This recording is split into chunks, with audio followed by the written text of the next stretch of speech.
Hello. I think we're coming through now. I apologize for that. I did not realize that our audio wasn't working. I hope it is working now. All right. And special thanks to our analyst, Jackson Sutherland. He has gotten me a roster for Warren East. All right. Number 10, Lucy Patterson with the inbound. Over to Kelsey Sparks, who takes it up court. Gives it over to the corner.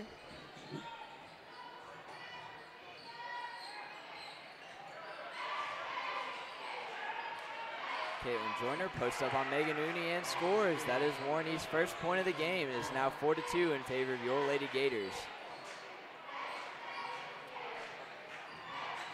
Megan Ooney takes it in, shoots, and it rims out.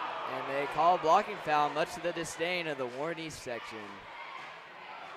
Even through these headphones that I'm currently wearing, I could hear the very loud grunts in that section. They were not too happy about that call. But it will be Megan Ooney to the line for two.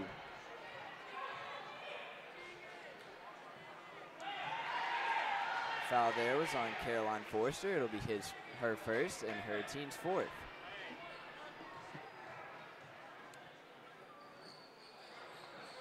Megan Ooney makes two free throws. I believe that's the first time this has happened all night for Greenwood. Number 20, Tanya Bailey takes it up, kicks it over to number 25. Blocked by Carly Miller. Nice defensive play right there by Carly as she swats away the shot of Caroline Forrester. It'll be Jacqueline Jackson on the inbound down low. Megan Ooney kicks it up to Carly Miller, kicks it over to Leia, and misses, but Miller controls the rebound. And it'll be a jump ball there between Miller and Forrester. This is a matchup to watch right here because Forrester is the stronger matchup, but Miller is more skilled and lengthy. Kelsey Sparks takes it up, kicks it inside to Forrester, who scores. It's now 6-4 in favor of your Lady Gators. All right, we already have 5 people watching. That's currently 2 more than we topped out at against Todd Central on Tuesday. But that was expected because that wasn't a very good matchup. Leia Trin in the corner, takes it in. Takes an unbalanced shot, appeared to draw contact, but apparently not, according to our amazing KHSAA referees. Lucy Patterson there with a bad miss off of a good move. Kicks it inside, but it was deflected by Lucy Patterson. Folks, I'm going to be quite honest. I did not do my homework on this Warren East team. The only thing that I know for sure is that I remember Lucy Patterson dropping 25 on my sister's middle school team back when she was in 8th grade. Megan Ooney kicks it inside to Jacqueline Jackson, who has it swatted but controls her own rebound. Kicks it over to Miller, who kicks it over to Keener, who shoots and airballs. It's rebounded there by Caroline Forrester. Patterson kicks it over. Inside, shoots, and that's a score there by Kaylee Miller over Carly Miller. I am definitely going to get tongue-tied between those two names by the end of the game. Leah Trin shoots and airballs a 3. Putrid 3-point shooting so far from our Lady Gators. We are now currently 0 for 3 from the 3-point line. Lucy Sparks takes the mid-range jumper. That rims out, but it's tapped out to Lucy Patterson, who shoots and draws the foul. Hey there, Tucker. How's it going? Hey there, Jackson. Good to see you. Glad you finally got our rosters together. I'm ready to announce some basketball now. Warren East has some pretty good jerseys, don't you think? I don't know. I've never been a big fan of those patterns, if you call them, on top of the jerseys. But they are quite a bit better than our Greenwood uniforms. They're just too simplistic for me. They almost look like practice jerseys. Simplistic is always good, though. Celtics have had the same jerseys since the beginning of their franchise. Yes. Lucy Patterson makes 1 or 2. It's a sign of success.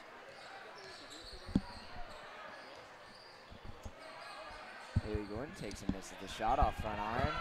Lucy Patterson sees a wide open Tanya Bailey, who shoots and is rejected by Carly Miller, but the foul is called on her.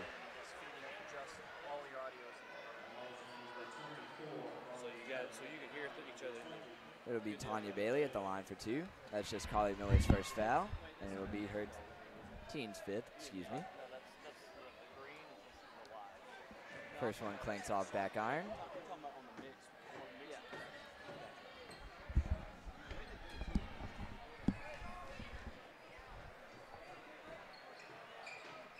Second one switches though, and it is now a 2-point lead for Warren East. It's been a pretty exciting game so far though, other than the shooting, but it's been a pretty tight game, 8-6. Yes, it has been a tightly contested defensive game as both teams are probably in the teens in shooting percentage right now. Trin drops the foul there. That's one thing you should keep your eye on, though, is the matchup down low between the big women, Kaylee and Carly Miller.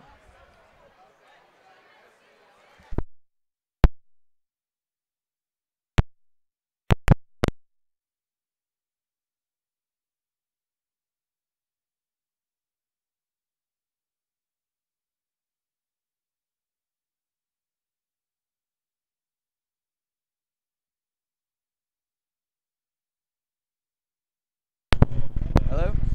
All right, we have regained audio. Oh, no. Oh, God. Okay, I think it's... Are we? Yeah, we lost audio.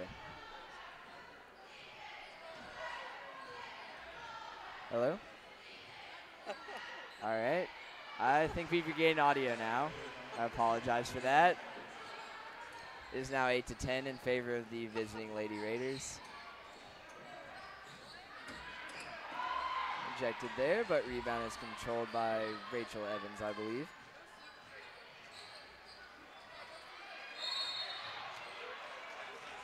Foul there on who did he call that? Foul there on Jacqueline Jackson. That's kind of questionable. It seemed that Lucy Patterson was holding her arm back. But I will not question our sensational KHSAA referees because they go through rigorous hours of training. And Lord knows they cannot ever be wrong about a call. But yeah, like we were talking about earlier before our audio shut out, that's the big matchup you're going to see is between the Millers, Carly and Kaylee Miller. While nice tap out there by Keener. Evans takes it up court, kicks it over to Keener. While Carly Miller is 5'11", while Warren East starting center Kaylee Miller is 6'2". That may not seem like a very stark contrast between two or three inches, but I mean it's a lot bigger on the basketball court. Oh, emphatic rejection there by number 24 on Warren East. And Greenwood counters with their own rejection by Jacqueline Jackson over Lucy Patterson. 3-pointer right there, clangs off front iron, kicks it up court to Keener, who takes it in. And nice little hesitation layup, but it clangs short. Greenwood is currently down 8-10 at the end of the first quarter. We'll be right back with the start of the second half.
All right, we are now back with the start of the second quarter. Your Lady Gators are currently trailing 8-10 here at the Swamp. Jacqueline Jackson takes it in off the close defense and misses off back iron. There's that matchup again between Carly and Kaylee Miller. Yes, foul there on Tanya Bailey. 2 to 3 inches isn't really that big of a deal when you just taking it by itself, but 2 to 3 inches is a pretty big difference. Just ask my previous girlfriends. They really liked how tall I was. Nice shot there by Carly Miller. I'm going to completely ignore that previous comment.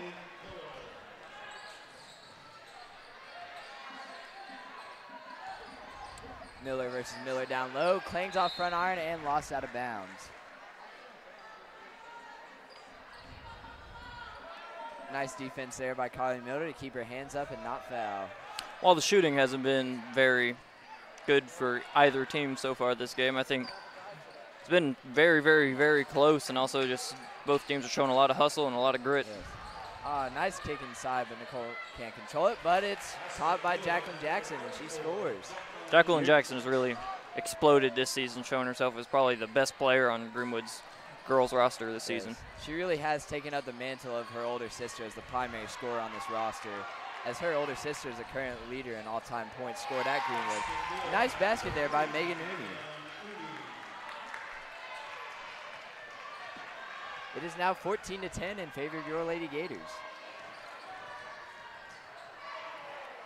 Sparks kicks it over to Heiner, who kicks it back over to Sparks. Over to Bailey. Down low to Shaw, who misses. Jacqueline Jackson has the ball. Takes it up. Tries to go coast to coast and appears to have drawn contact, but it's whacked out of bounds. It'll be Greenwood ball. Jacqueline Jackson also has one of the abilities that's not seen very much in women athletes, is the ability to be ambidextrous with the ball, be able to dribble with either your left hand or your right hand. Yes. Of course, it does help when you are the coach's daughter, as her dad, affectionately referred to as Coach B, is an assistant coach for this high school team.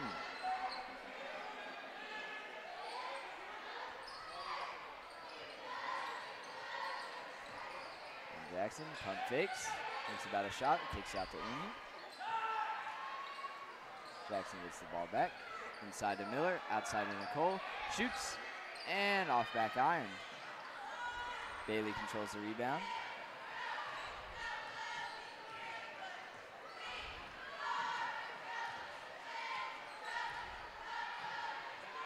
Sparks has the ball, takes it in on Leah Trin.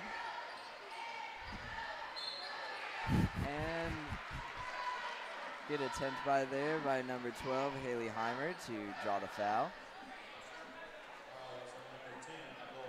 This game certainly is more competitive than the Todd County game we watched the other night, isn't it?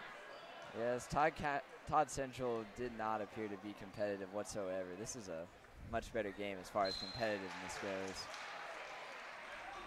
Todd County wasn't even close throughout the entire game other than the first 5 minutes. And in this game, you're really able to see that Warren East is not a team to be trifled with. Yep.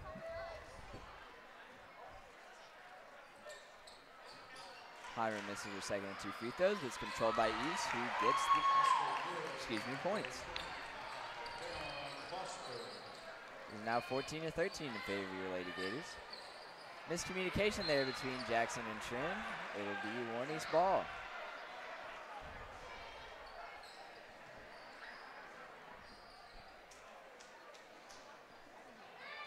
Leah Trin sure is small.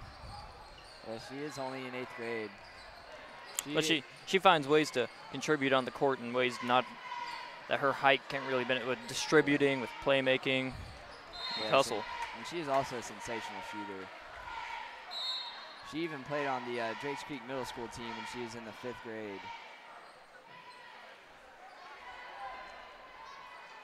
Inbound here for Warren East. Lucy Patterson will inbound. Takes it out to Heimer, who takes it in, takes the runner off front iron. Jacqueline Jackson kicks it out to Uni, who shoots, and it goes off the side of the backboard.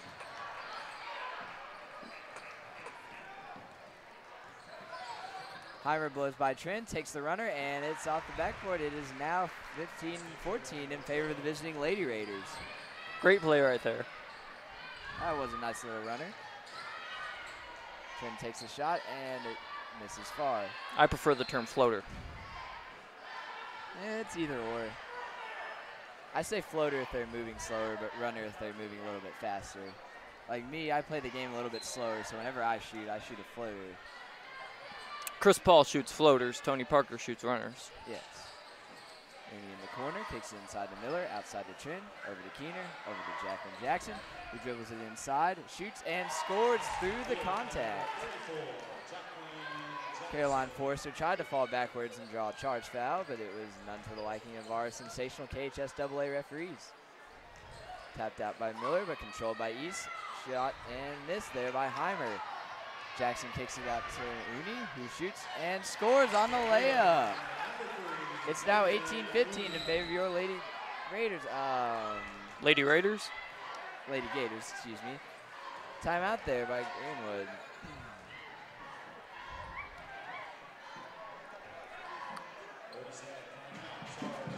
We'll be right back.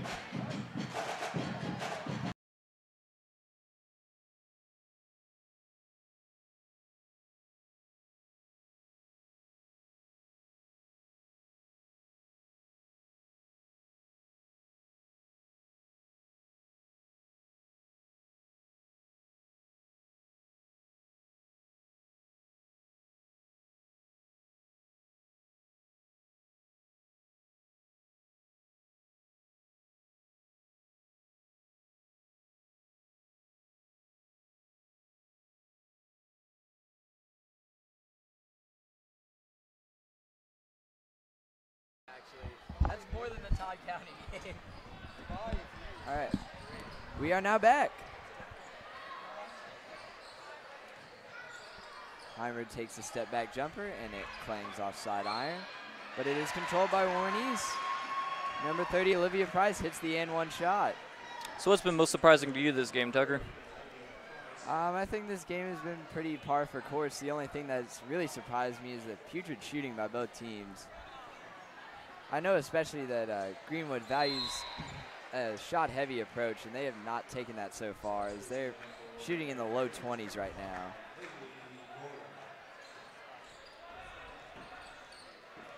It's now a tie game after that three-point play there by Olivia Price. Chin out to Miller. Almost picked off there, but Gordon takes it and misses the shot off back iron, but it's controlled by Megan Uni. Kicks it over to Jackson. Takes it in on Price. Shoots and scores the mid-range. Nice shot there by Jacqueline Jackson.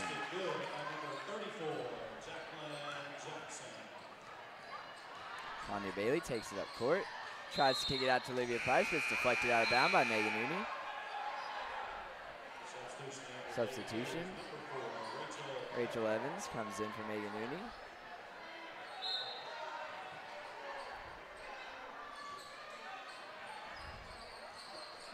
Nice shot fake by there, Lucy Patterson, but airballs the attempt. Nice block there by Carly Miller. I'm not going to say anything. It'll be Warren East ball on the baseline. Sometimes the best thing to say is saying nothing at all. Yep. Like most of my rec coaches, like, oh, she steps out of bounds without realizing it. Guess you could say ball didn't lie right there, as Greenwood will retain possession. Or I guess feet, because it wasn't really the ball. But who am I to go against an age-old saying? Jacqueline Jackson takes it in. It's poked away. Lucy Patterson comes up. She kicks it out to Heimer, who has to dribble it out. Shoots the mid-range, and it's off front iron. But East controls the rebound. Airballs another shot, but it is scored there by Tanya Bailey.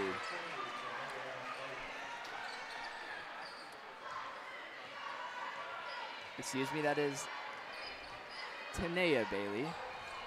I apologize for that. If it is pronounced Tanya, I also apologize. Oh, and one shot there by Leah Trin. Or Leah. Never really been clear on how to pronounce her name. I'm going to roll with Leah, though. She's wearing LeBron, so you know she's good. Yes, sir. Those are the shoes of champions, even though I'm more of a Kobe's guy myself. Especially since I prefer the low tops.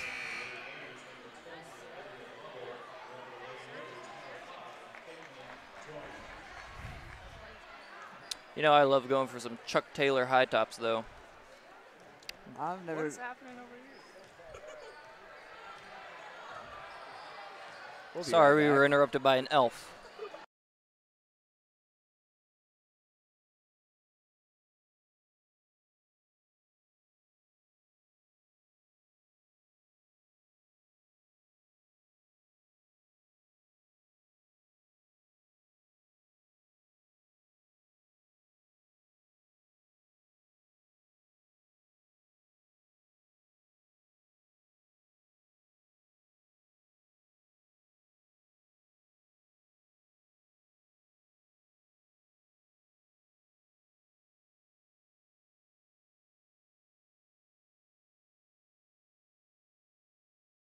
We apologize about that.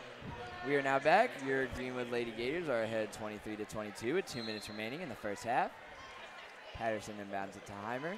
Sorry, I Who should have calls called him the an play? elf. I had sensitivity training. Yeah. He actually is taller than me, so you called me an elf by association by doing that. But, Hey, Buddy, an elf, was extremely tall, but he was still an Yeah. elf yeah. But by association. I'm one of those South Pole elves, so we're going by those references. Tap there by Olivia Price. It'll be out of bounds in favor of your Lady Gators. They'll have the inbound on the baseline.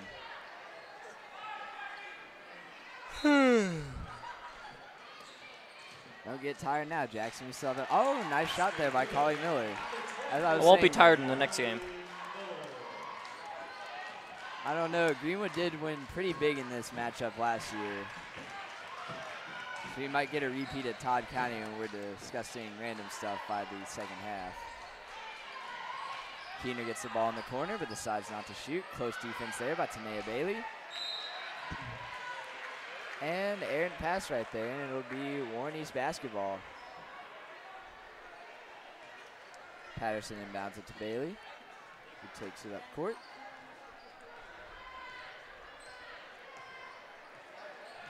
Bailey has it at the top of the key. Passes over to Patterson, who draws a brief double team. Draws it again, kicks it out to Heimer. Patterson gets the ball. Heimer shoots again and misses it off front iron. She has been ice cold from the jumper lately, but good rebound in, shot right there by Patterson. It's now 25-24 in favor of your Gators with about 40 seconds remaining. Lucy Patterson has gotten a lot of those second chance points for Warren East in this game. Yeah, she really does use her athleticism to her full advantage. Nice cut there by, oh, and it rims out. That was a really nice cut and shot by Jacqueline Jackson, and a really nice way to thread the needle there by Collie Miller.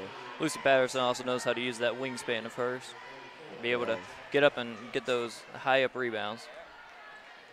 Yes, she does.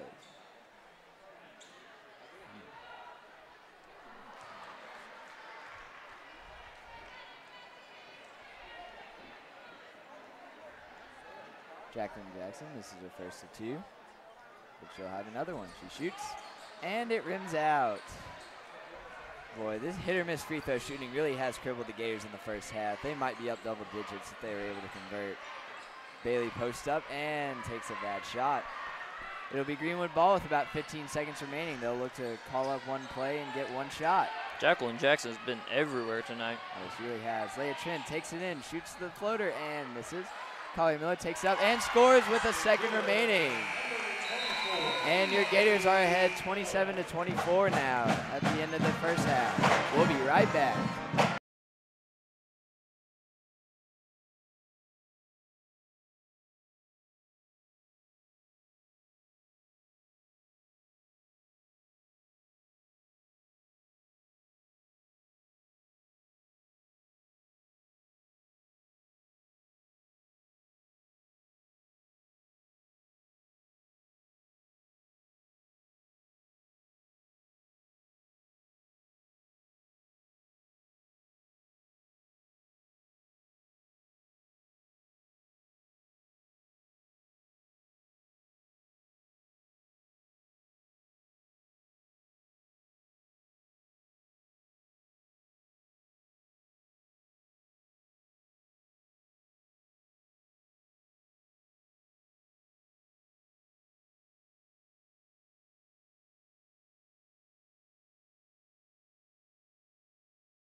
And we are back. The score right now is 27-24 entering the second half between the Greenwood Gators and the Warren East Raiders. And the score is in favor of your Lady Raiders, I might add. Or Lady Gators. Excuse me. Megan Mooney closely guards Lucy Patterson. This has been an exciting game so far, huh, Tucker? Yes, it has been very closely contested.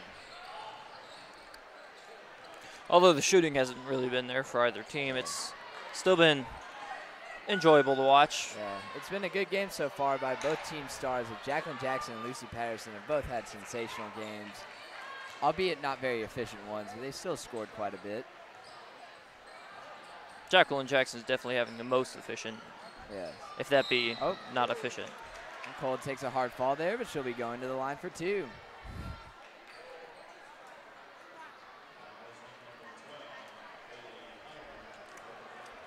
Foul right there is on Howard. It'll be her third and her team's first of the half. Nicole makes the first of two as it clangs in off front iron.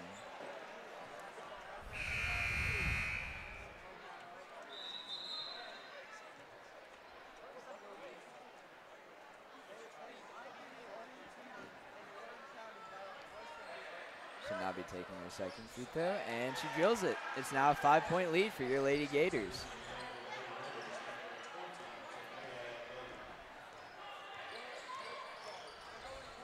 Sparks takes it in. Tapped out by Uni, and she's unable to make control of the ball, but it was a good defensive play there. It'll be Warren East ball at half court. Sparks with the inbound.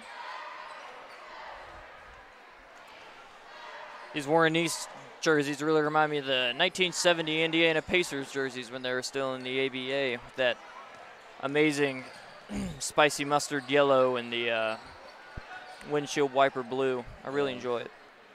I'm a big fan of the color combination, I will say that. It is a little bit better than that burgundy and green trim by our Lady Gator uniforms. Why do you keep hating on the Gator uniforms, man? I'm not hating on it, I'm just saying they could be better. Just not a big fan of them. Ella Trin kicks it over to Miller, who shot fakes, and it's tied up down low. Possession will be in favor of your Lady Gators.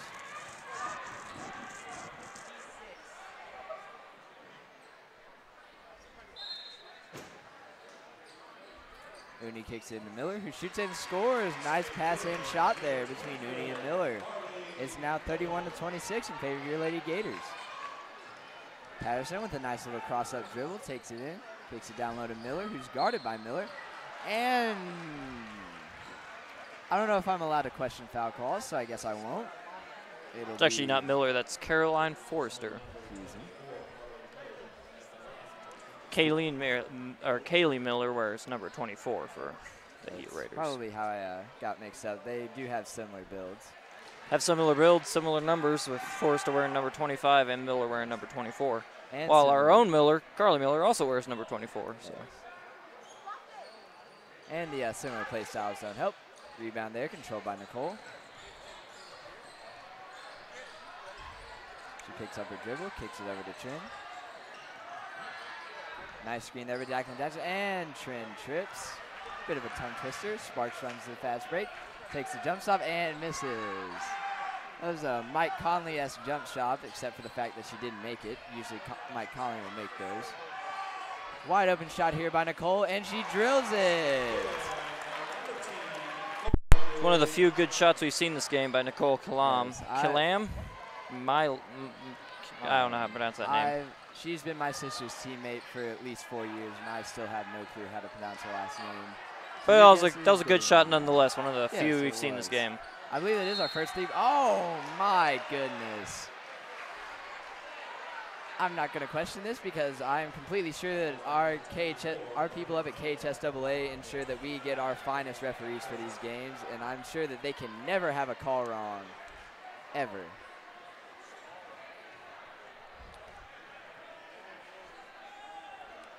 East to the line for two. This is the first of two. It's one of the saddest things you can see in a basketball game, though, is watching a player go up and leave empty from the free throw line. Yes, it is. Especially when they clang it off front iron. You can really tell they're gassed when they do that. But that one clangs in off of front iron. It is now 34 to 28 in favor of your Lady Gators. Jacqueline Jackson takes it up court over to Uni. Miller in the corner. Closely defended there. Nicole with the ball. She takes it in. Kicks it over to Miller. Nice pass and score there by Carly Miller. That's 2 possessions in a row where Nicole Milam has had a great play. Nice tap out there by Leah Trin. Really good defense. Even though she is a bit developmentally challenged as a 8th grader, excuse me, that's probably not the correct term. She is a little bit behind in her age, but I completely apologize. That was not the right term whatsoever. We're just free balling here. I am very sorry. Okay, she is a bit behind as she is an 8th grader. We'll be right back. Good.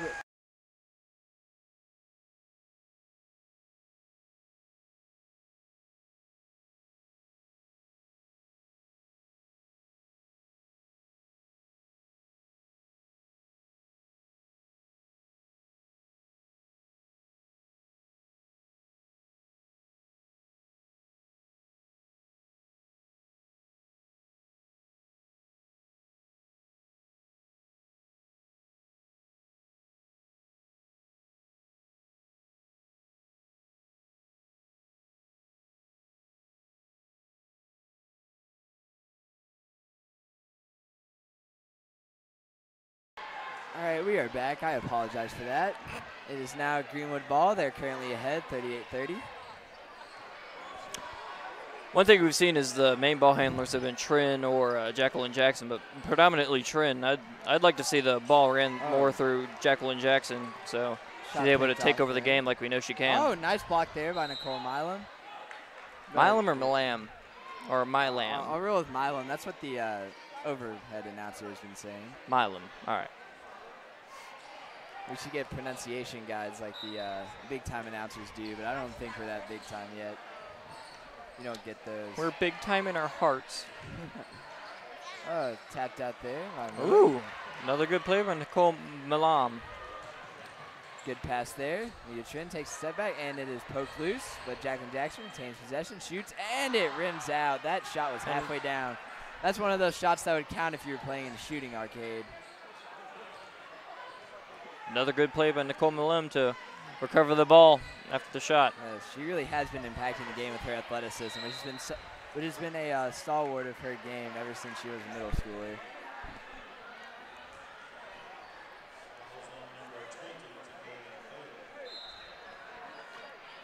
It's another foul there on Bailey. It's her second and her team's second. Jacqueline Jackson gets the ball, shoots the mid-range, and clangs off front iron. Miller controls the rebound.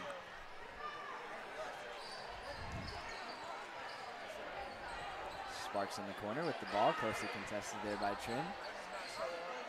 Bailey has the ball with Miller closely contesting. East Miller shoots and misses, but it's rebounded by Patterson, and she scores for her first points of the half.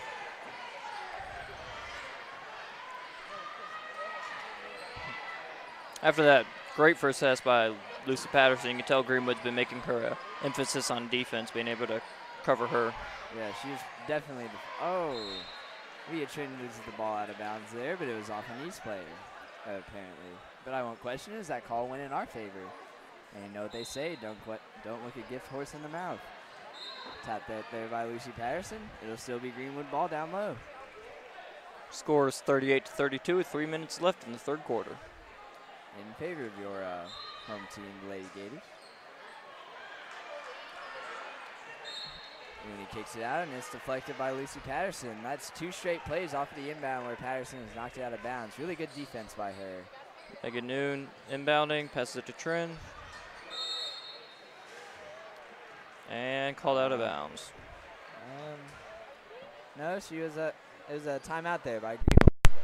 Probably very frustrated by the lack of success on the inbounds play. That's something you spend hours for on practice.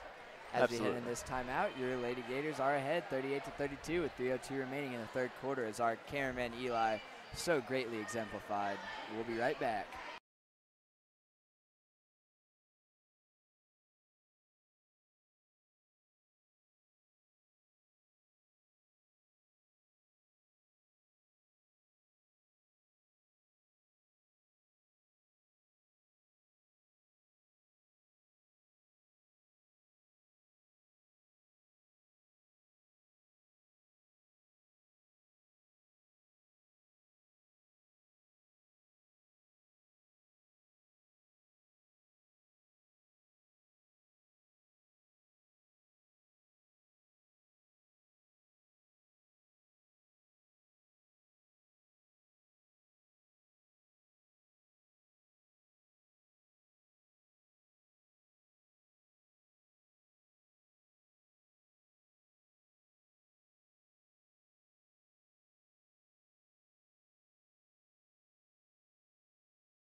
Greenwood finally gets an inbound there.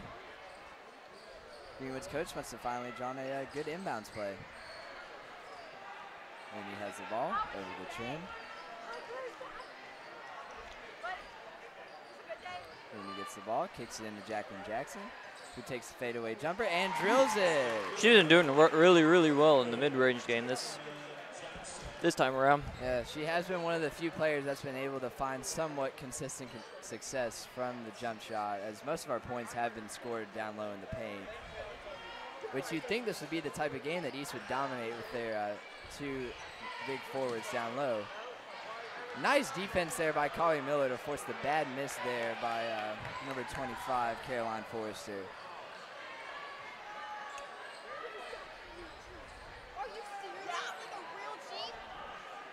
Though you can probably expect that play a lot more throughout the game, is throwing it down low to Forrester or Miller to try to expose that small ball lineup with Carly Miller at center and with Megan Noon at power forward. Nice shot there by Miller. And a nice pickoff there by Carly Miller. Oh, that was off Nicole. Much to her dismay, but I do believe that was poked off of her hands.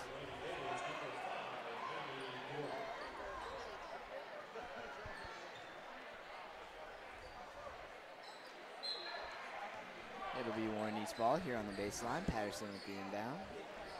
Over to Bailey, down low to Miller.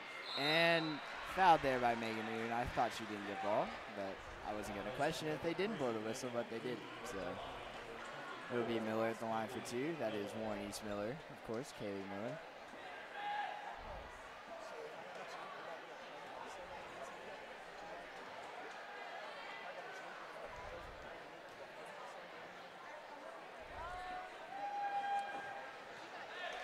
Miller misses the first of two. That's kind of been run of the mill for both teams tonight, though. Both of them doing absolutely horrid at the free throw line tonight. Yes, these two teams must have not had a good shoot around today. You got to get free points, and that's basically why it's called the charity stripe, and both teams have completely failed to get those. Although Greenwood's free throw shooting has improved. Oh, Aaron passed there by Miller. It'll be Warren East ball on the sideline. You got about a minute 39 remaining. Your Lady Gators are now ahead 42-32.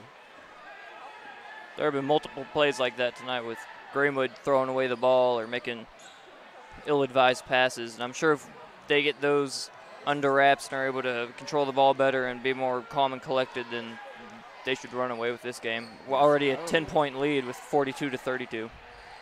Bad fall there by Jacqueline Jackson. She gets right back up and is guarding Patterson. Patterson tries to take it in and just takes an ill-advised shot. Wants the foul call, but she's not going to get it.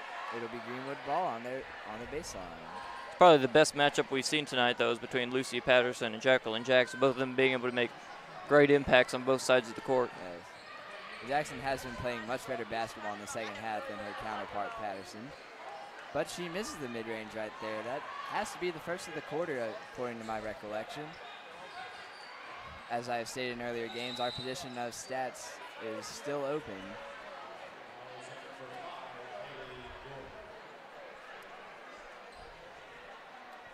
Foul there on Haley Gordon. That's her first and team's fourth. Kicks it inside to Forrester, who loses the ball for a second and then throws up an errant shot. Another errant shot. Warren East is really kind of begging for those free throw shots tonight, but I don't think that's the strategy because they haven't been able to shoot very efficiently from that spot. Nice tap out there by Carly Miller over to Haley Gordon. Great shot right there by Haley Gordon. Yes, that was a nice shot. That's her first points of the game. Greenwood is now ahead 12. Moving screen there on number 20 to Naya Bailey. Warren East right now just seems gassed. They really seem like they didn't have their conditioning up to par tonight coming into this game. Well, if you do take one look at their bench, they're only running 3 players deep right now, and that's not really the recipe for success if you want to go against a team as athletically gifted as Greenwood. You would expect them to call farther down to the end of their bench, considering that almost every single one of their players has not been able to shoot well, not been able to rebound well, other than predominantly through Lucy Patterson, but she's frozen up in this second half so far. Nice pick out there by Forrester. She kicks it out to Patterson. He takes control of it in the corner, and both Warren East coach and Lucy Patterson are visibly angry about not getting the foul call right there, but there's not much they can do about it other than get a technical foul called on them. So it'll be 44-32 at the end of the third quarter. Your Greenwood Lady Gators are currently ahead heading into the fourth quarter. We'll be right back.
All right, we are now back with the start of the fourth quarter. Sparks takes a three, and it goes off back iron.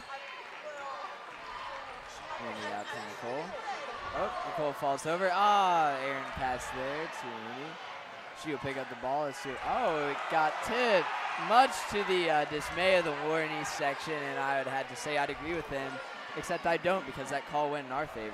So go ahead and get a technical foul about it, why don't you?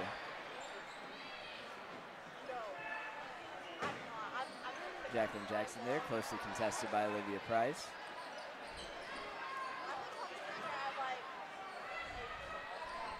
Warren East really has picked up on the defense so far in this fourth quarter, though.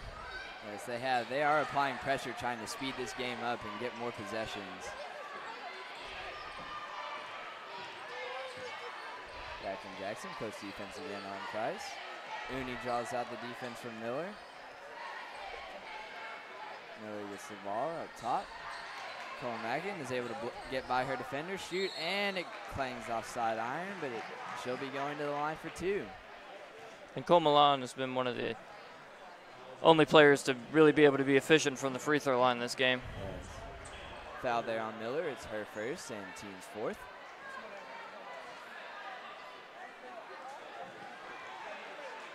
First one clangs out.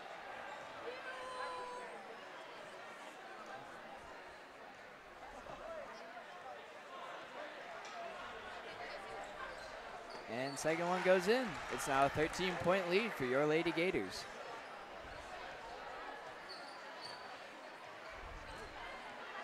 Sparks takes it up court. I have been quite surprised by how outmatched Warren East has really been this game, though, because it was really forecast to be an extremely competitive game, and so far it seems like Greenwood is outmatching Warren East in every single facet of the game, leading 45-32 with 6.5 minutes left in the fourth.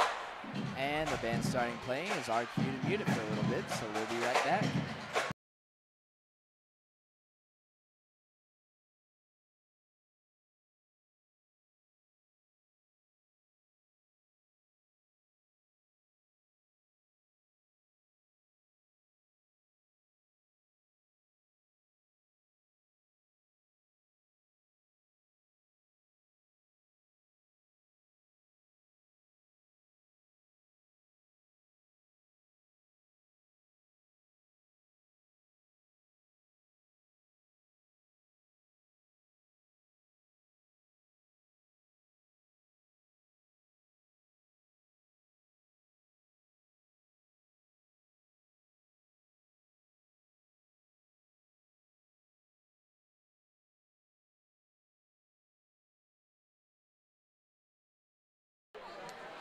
All right, I would like to welcome you back to the Swamp.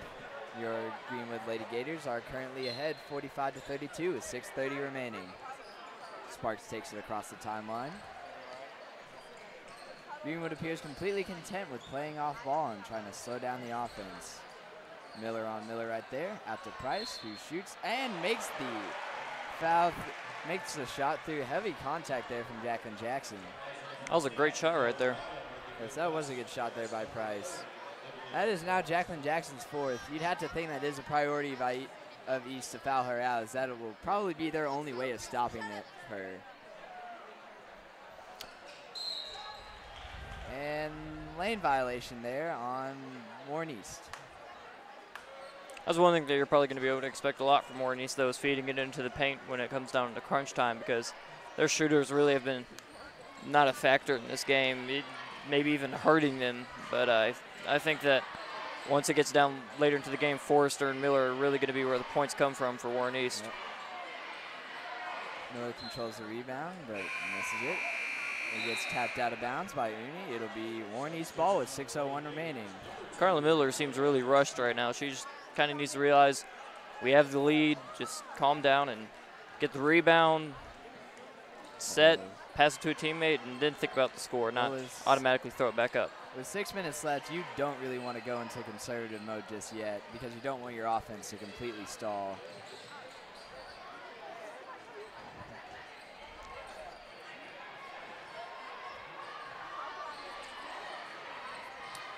Uni kicks it out to, oh. Poor decision there by East to dive for that loose ball. It would have been a backcourt violation had they just let it roll. Miller kicks inside to Uni, but it bounces off her hand and is controlled by Warren East. They'll have the ball down 11 coming back up court. Sparks takes it across the timeline. Oh, nice pickoff there by Miller. Just stuck one hand up and came down with it. Carla Miller has been doing extremely well on defense this game, though, already with 6 steals. Gordon passes up a three-pointer, kicks it over to Uni, and she drills it. That being only the 3rd three this game so far for Greenwood. Yes. And I don't believe that East has hit a three-pointer yet.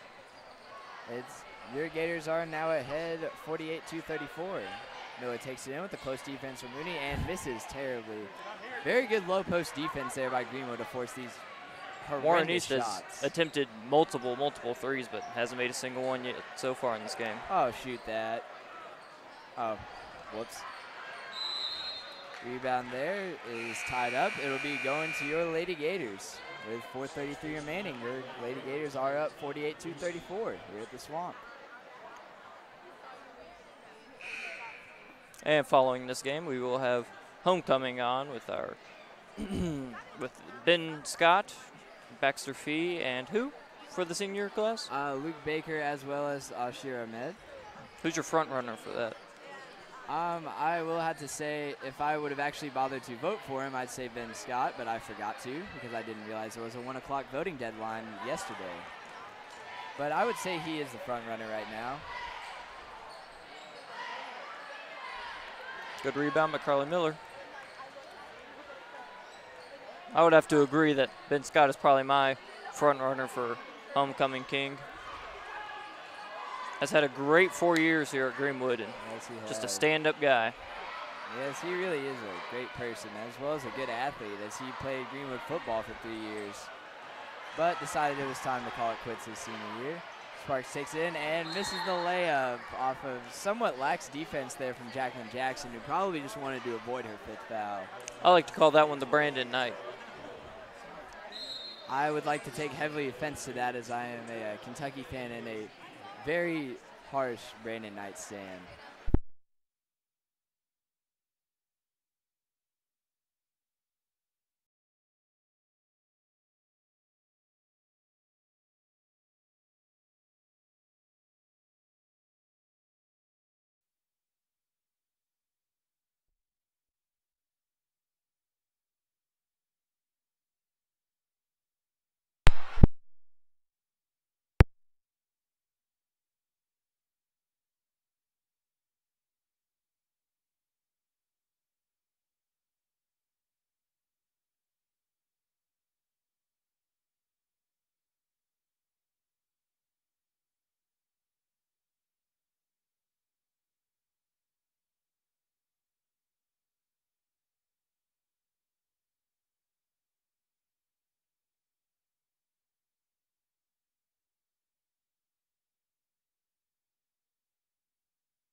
right, we are now back. I apologize for that. I have absolutely no clue what happened.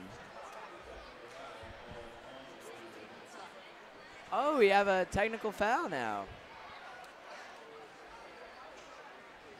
As I was informed by our sensational cameraman, Eli Lovell, Jacqueline Jackson at the line for 2 technical fouls, and I assume the ball.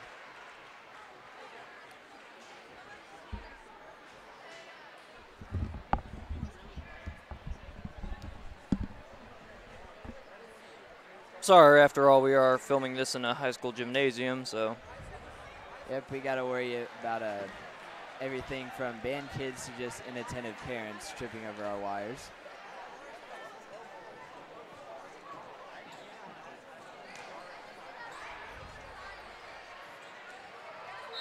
Inbound there, tapped by Lucy Patterson. She's been playing sensational defense today, along with a pretty good offensive game. That offensive game has kind of shriveled up in the second half, though, as we previously stated, but I'm banking for her to turn it around, though. This game's not out of reach. It ain't over till it's over. Yep. Well, they are down 12 with 3:15 remaining. All you have to do is score 4 points every minute. Well, Jackson, if I'm being honest, if I'm in this situation, I'm just going to look forward to the post-game showers. If I am as gassed as this Warren East team appears, I'm just looking forward to getting out of here somewhat looking decent as far as the scoreboard goes. But I don't think that would be much to the liking of Warren East coach. He'd probably like to see them try as hard as they can to try to garner some positives out of this game. One of my favorite players of all time, though, Oscar Robertson, said the only thing that matters is the win.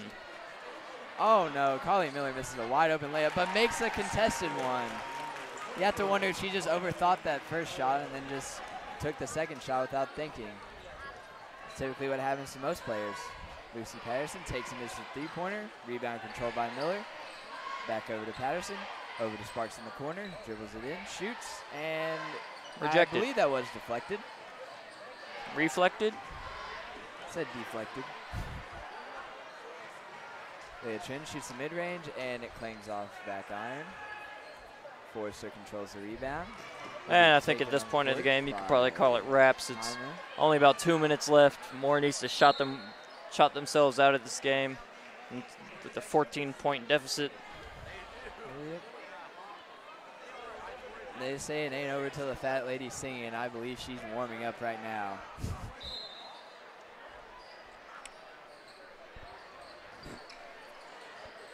Oh, nice little shot fake right there, or I guess dribble fake. She draws the foul there on Jacqueline Jackson. That's her 5th, I believe. Oh, never mind. That's her 3rd. I believe there was a mistake earlier on the scoreboard, as I remember it displaying her with 4 fouls. Sure is an exciting game today, huh, Tucker? Yes, it was pretty closely contested in the first half. But Greenwood has pulled away with the help of their sensational defense, only allowing 13 points so far in the second half.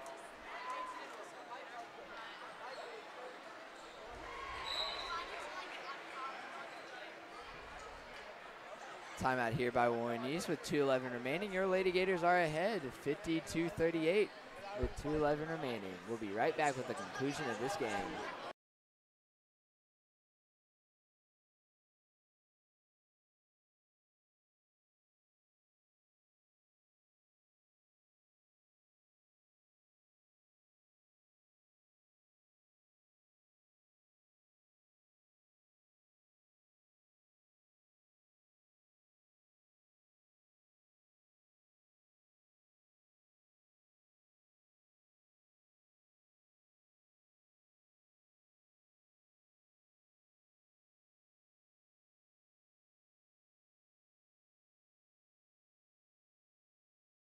All right, we are back, and it will be Warren East ball now.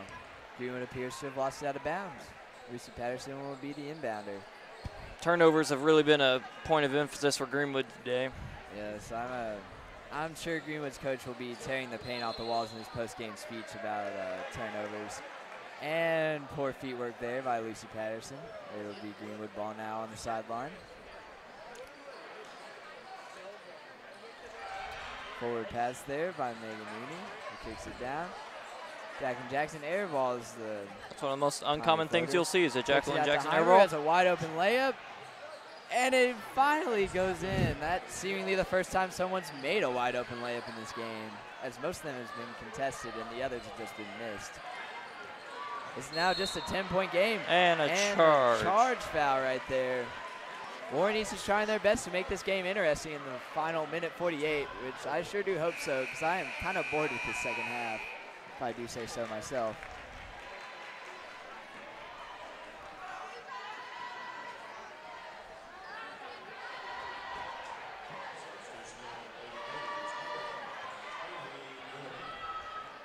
Lucy Patterson will have the inbound.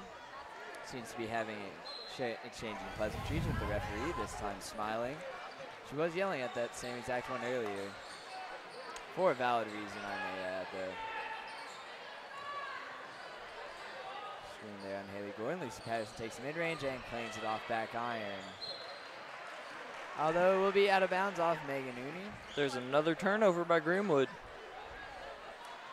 Yep. You have to think that Greenwood's coach is angry about this. Yes, they'll probably be wanting quite a few gator laps in the next practice over these bad turnovers.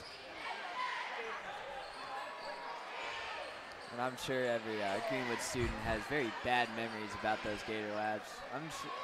I sure do know I do, because I hated those. Megan Rooney takes the wide open mid-range and airballs it. What is it about wide open shots in this game, Jackson? I just don't understand. Shot there by Lucy Patterson, clangs off front rim. We're now under a minute remaining, and I think this game is now under wraps, or wrapped up.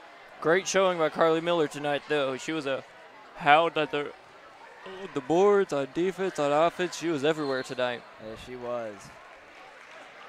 I think she's our first ever female Lady Gator of the Games. This is our first ever full girls broadcast. I believe I'll go with Wendy's, the female mascot. She's our Wendy's player of the game. Although there were a few errant turnovers by Carly Miller, I think every single player on the court tonight had one of those. Yeah, this was somewhat of an ugly game as far as turnovers go, but it was a good old school physical basketball game, as there were probably about 15, not even 15, maybe 10 jump shots made between the two teams. It was all about points in the paint in this game, and Greenwood sure did win that battle. You call it physical, I call it bad basketball. Yeah, that's always the age-old debate. Is a low-scoring game just really good defense or a really terrible basketball game?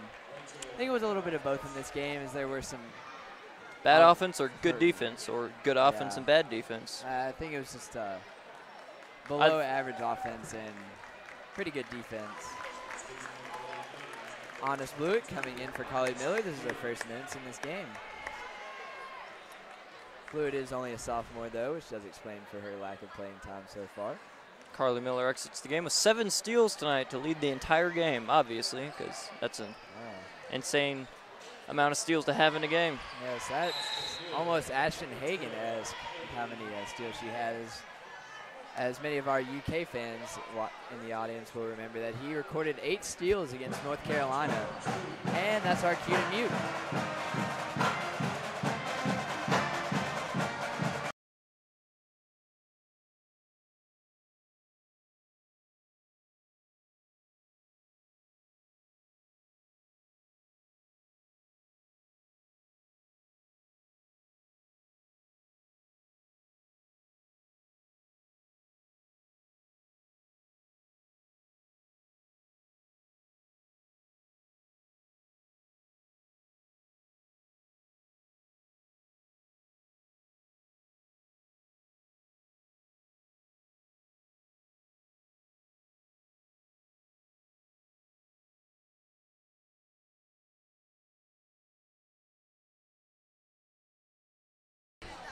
All right, we are back. About 20 seconds remaining. It is 50-42. Your Lady Gators are ahead. Warren East seems to be playing the free throw game now, as they'll try to extend this game as much as possible, much to the dismay of us two announcers who are just kind of ready for this game to be over, honestly. It already is over. Yes, it is over. Just not according to Warren East coach. He wants to extend this game as much as possible. It may not be over Make if those either team could homecomers late. shoot, but neither team can shoot, so I don't think Warren East could get themselves back into this one. Yeah. Hyman takes it up, dribbles, tapped by Leah Trin. Lucy Patterson takes the D3. Oh, and drills it. What a shot. It's now only a 5-point game with 7.8 remaining. My goodness, this has turned into a game. I wouldn't. It is a game. It's 2 possessions with under 10 seconds left. Anything can happen, you know. 2 quick steals, and it's a 1-point game. The steals might be pretty easy to come by, though. You're right about that. Yes. All right. We'll be right back with the conclusion of this game, which has suddenly become exciting.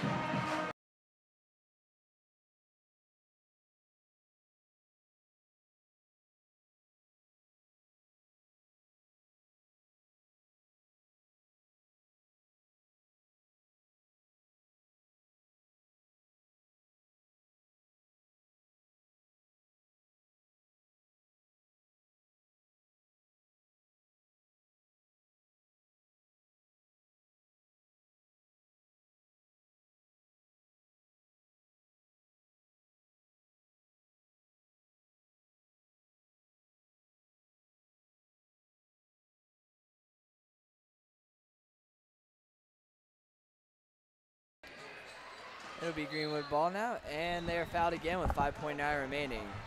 Leah Trim will look to ice the game here, as 2 free throws would make it a 4-possession game, barring 2 straight 4-point plays. Do you think euthanization should be legal? That's kind of odd out of the game talk, but Well, no, because I think this game should be euthanized. that's a little bit of poor taste, but I'll go for it. It is a pretty packed house tonight, though. Yes. Yeah, I think that's because homecoming is going on also, but also because Warren East and Greenwood is a premier game when it comes to the men.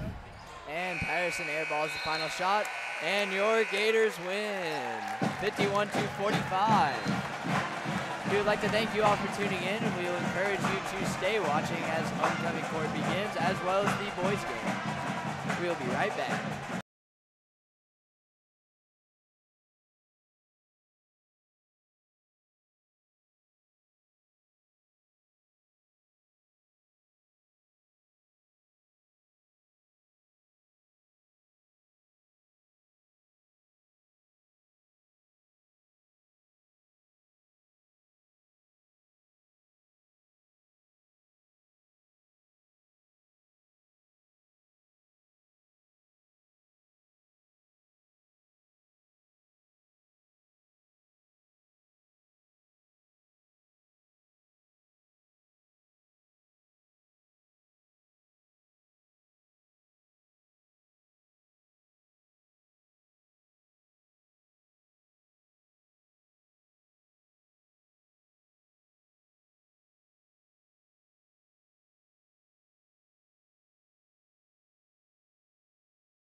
has now begun.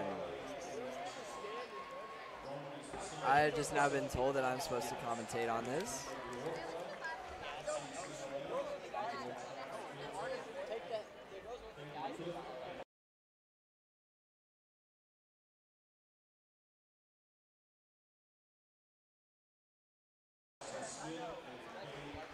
We now have Preston Smith and Cade Sinnott.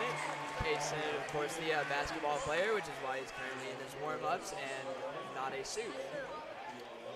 Or he just decided that today was going to be a Friday casual homecoming. I don't know. Probably the earlier of the two suggestions.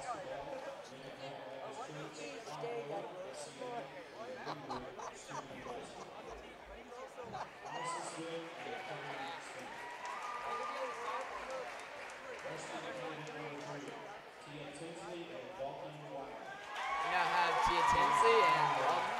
Dalton, a fan favorite.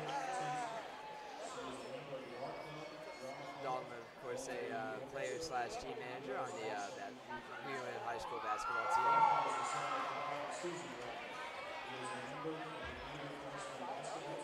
Oh, excuse me, Gator freshman basketball team.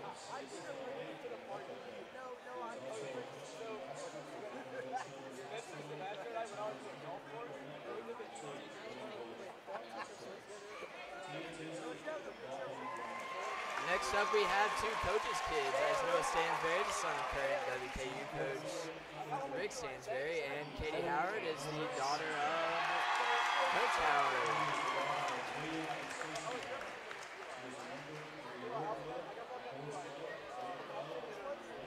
While Noah Stansberry has been the star of the Greenwood basketball team, Katie Howard was also the star of the Greenwood volleyball team, and she was named 4th Region Volleyball Player of the Year, and also was a member of the All-State team, if I'm not mistaken, or All-State tournament.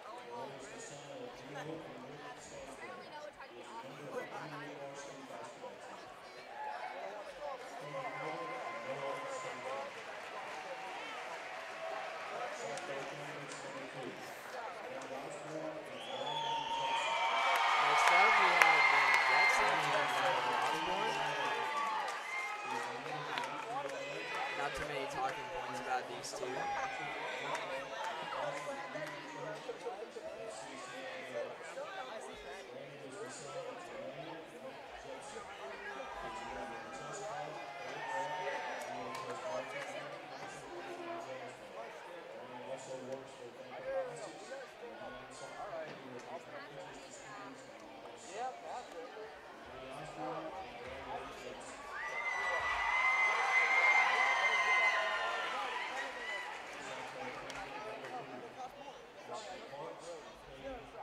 Now coming up, we have Ashley Parks and Cade Thornton. I can go into a room filled with people in AirPods and actually say, it smells like broken here. I can officially. Yeah, it's hilarious. She's wearing. She wore heels. Like heels, like Patrick. Like, no, don't wear heels.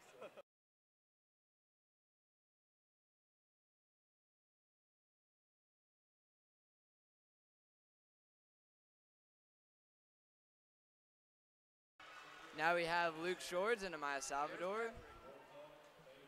Luke Shorts, a swimming team star, while Amaya Salvador was a member of the state tournament's ladies Gators softball team, or soccer team, excuse me.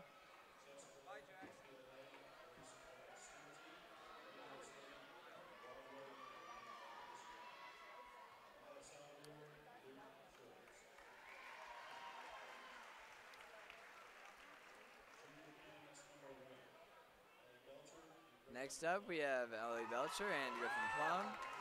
Not too many talking points I have about these two, other than Ellie Belcher is also a member of the state tournament soccer team.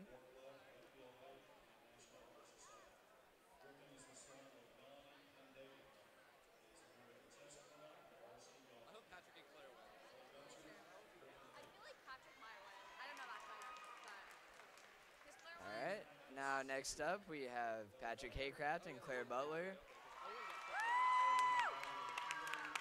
Claire Butler, a member of the state volleyball team, while Patrick Haycraft runs for the Greenwood Gators track team and cross country. I believe he runs for both. Have more viewers now than they do in the women's. I bet you have now.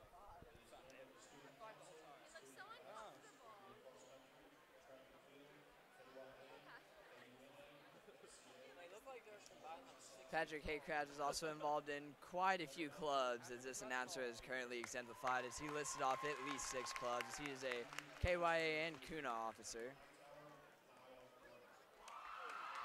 Next up, we have Abby and Kyle.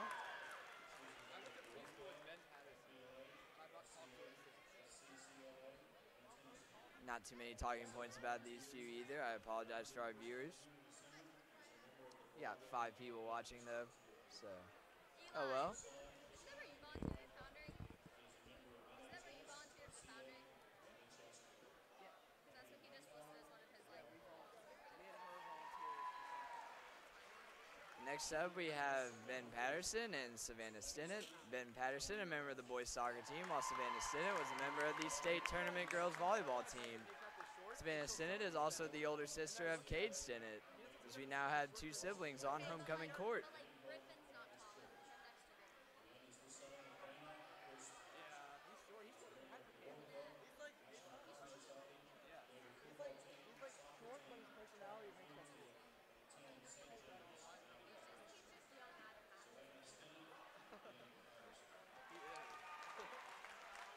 Next up, we have Bryce Johnson and Liz Carter.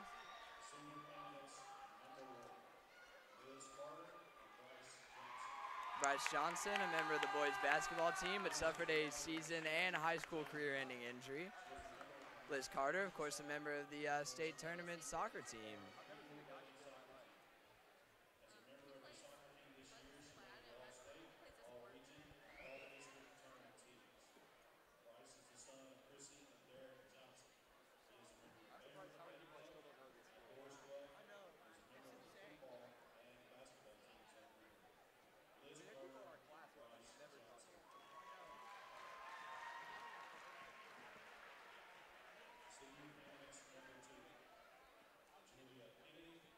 Next up, we have Julia Kennedy and Luke Baker.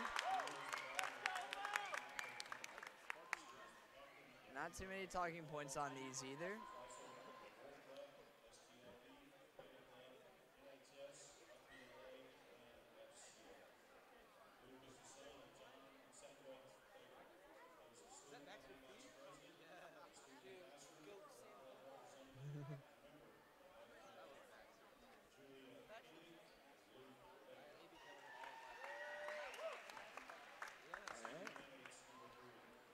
Next up, we have Art Wolfhagen and Maddie McCorkle. Art Wolfhagen, a member of the Greenwood High School football team, while Maddie McCorkle was a member of the state tournament finishing Lady Gators soccer.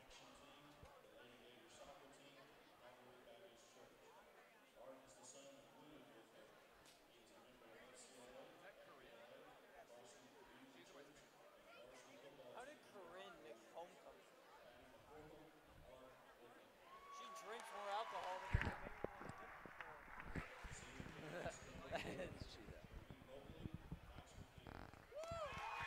Next up, we have Corinne Movie and Baxter Fee. Baxter Fee, a member of the GHS drumline.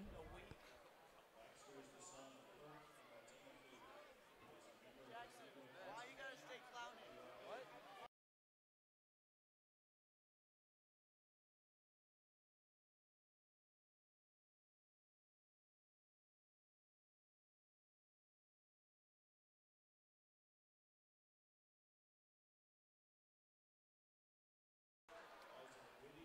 Next up, we have Ben Scott and Elijah Whitty.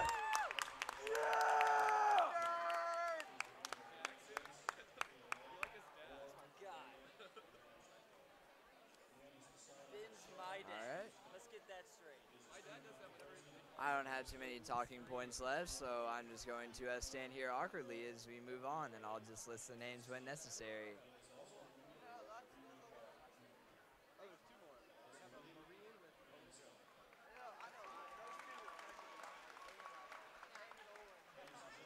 Next up, we have now a round of applause for our homecoming court candidates.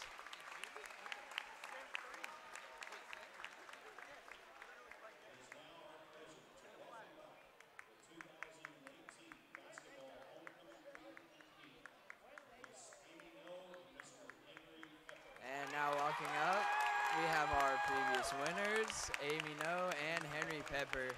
Henry Pepper, of course, a personal fan favorite of this school all 4 years.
All right, we will now be announcing homecoming king and queen for each class.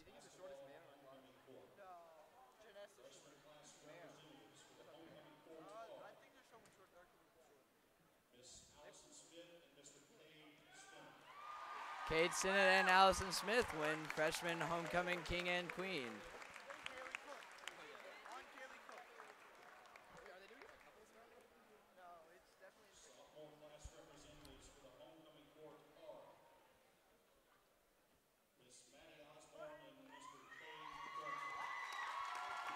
Cade Thornton and Maddie Osborne win homecoming king and queen for the sophomore class.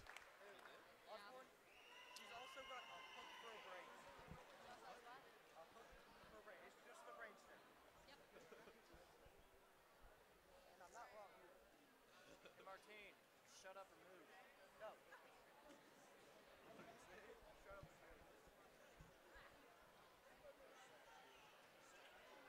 A little bit of a struggle with the banner right now, as off camera right now, but she has it fixed now.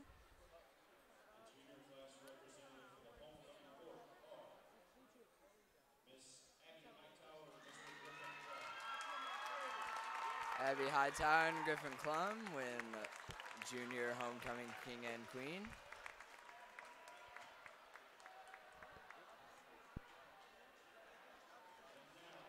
And now for our senior class.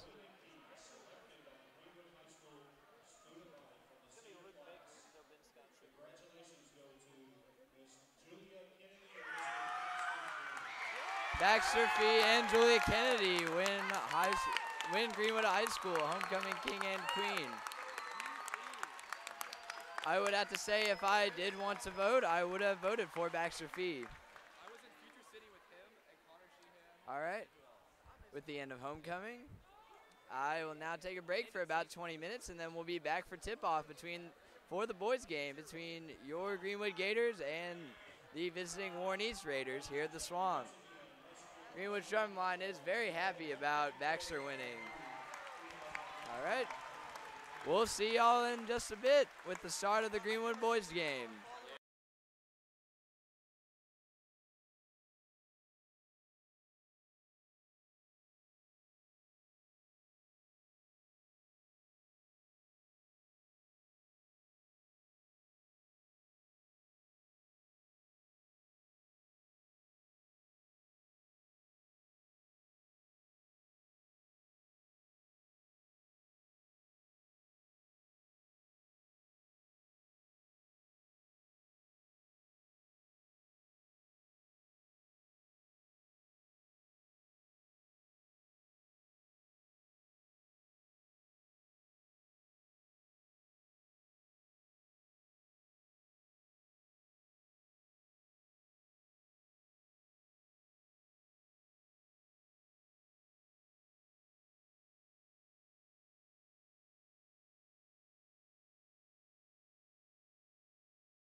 we are now back. I apologize. We had more issues with the audios. People are apparently incapable of looking at where they're going, and they trip over cords. As this Greenwood game starts. Not too sure about pregame talk. I'm not very familiar with Warney's team. Like to be a group of stellar athletes.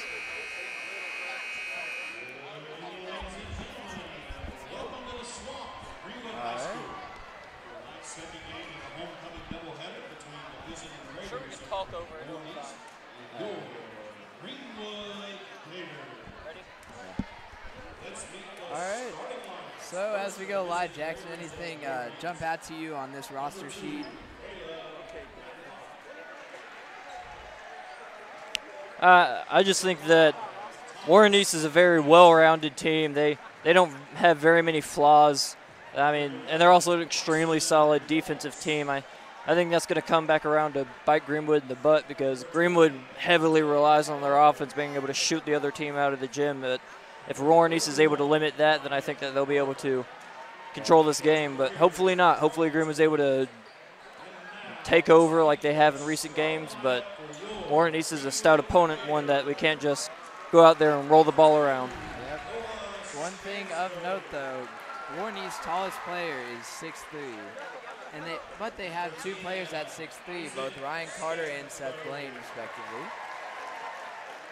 Seth Blaine weighing in at 200 pounds. He's probably the stalwart center of their defense.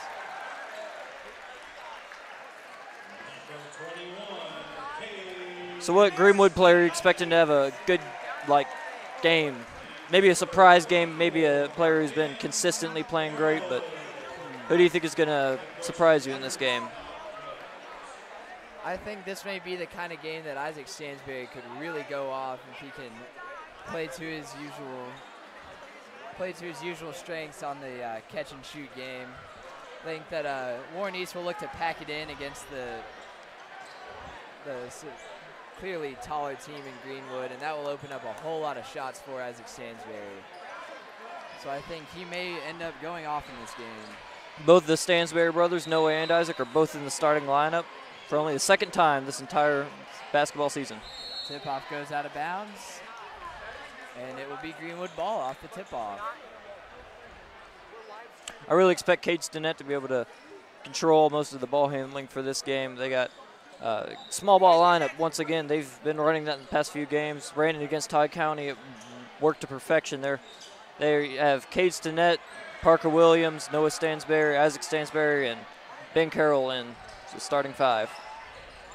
Here we are. Isaac Stansberry takes a shot fake. Crowd wants to travel on the east side, but they don't get it. And Ben Carroll drills a three. Really good way to start off the game as he was ice cold from three against Todd Central on Tuesday. But hopefully this is a sign of things to come because they'll really need that three-point jumper in this game. Cade Stinnett is definitely going to be the difference maker in this game, I think.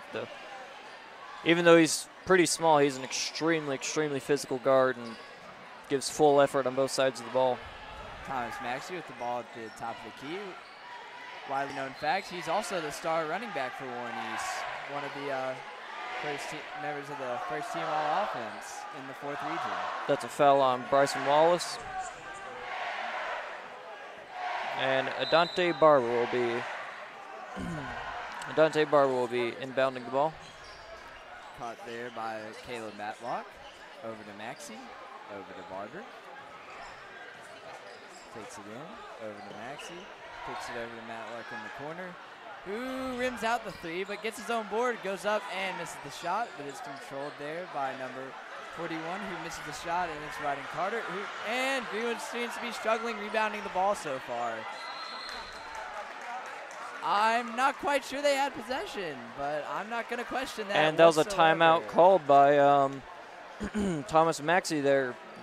Yes, that was a Chris Webber moment right there, getting jammed into the corner and having the only option is to call timeout. I'm not too sure he had possession there, though. Well, that's our cue to mute. It's a timeout Warren East in the band.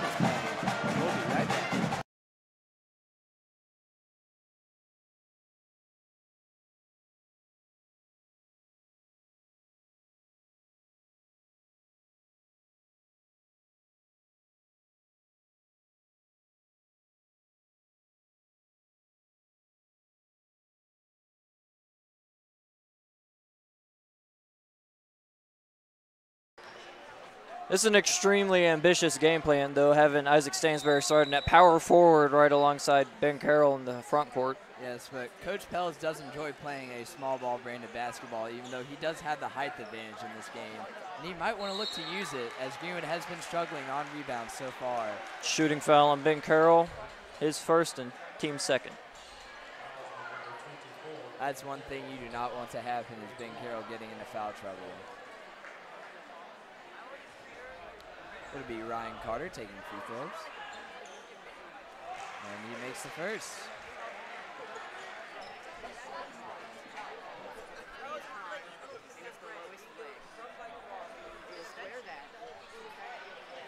Carter takes the second 2 free throws and drills them. It is now 3-2 in favor of your Gators.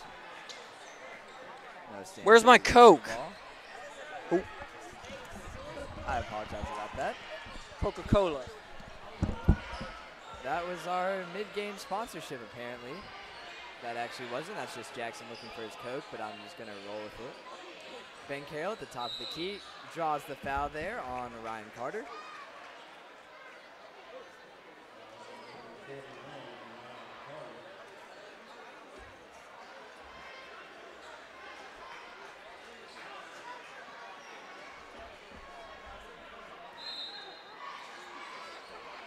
Noah Stansberry will be on the inbound. Over to Kate Stinnett in the corner. Isaac Stansberry gets the ball, kicks it up high to Ben Carroll. He dribbles it in. Close defense there. Isaac Stansberry gets a three-pointer, thinks about it, but then goes against it. Ben Carroll takes a three, and it misses. But Kate Stinnett with the rebound. Shoot and score there by Kate Stinnett. Getting the second chance points from the guard position is so crucial to winning these games. Yes, it is. Shot there by Ryan Carter off front iron. Uh-oh, Ben Carroll controls the ball. Oh, nice throw off there by Ben Carroll. He looked to have lost the ball out of bounds, but just chucked it off of Bryson Wallace right there. That was almost Josh Harrelson-esque. Absolutely. That's Ryan Carter who took the shot. He's the other 6'3" player for Warren East. He's a junior this year, and he's going to be providing most of the outside shooting for this Warren East team tonight. Gets the ball. Over to Noah Stansberry, closely guarded by Thomas Maxey. Over to Isaac. Oh, Kate Stinnett down low, shoots the shot, and travel called. Not quite sure about that one. But as we all know, KHSAA ensures to train all their referees. So we know that they can never get a call wrong. Matlock with the ball, back over to Maxey. Matlock and Maxey, the front court duo for Warren East. Matlock in the corner, shot fakes, close defense there by the Mass Marauder, Isaac Stansberry. Tyrese Maxey takes a three and misses. Excuse me, Thomas Maxey, ooh.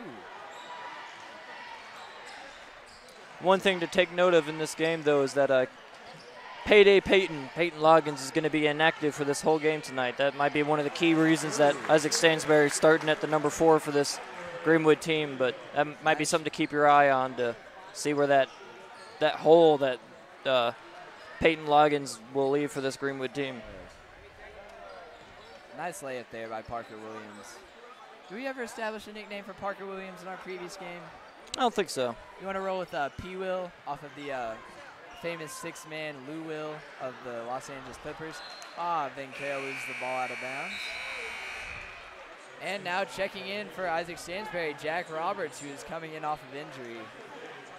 The White Knight returns. Yes. You'd have to think this is a huge boost, as he's been the star of this basketball team since his sophomore year when he took over for Dawson Crump and led them to a victory over Warren Central, which brought them to the regional tournament. Maxey with the ball, close to the timeline.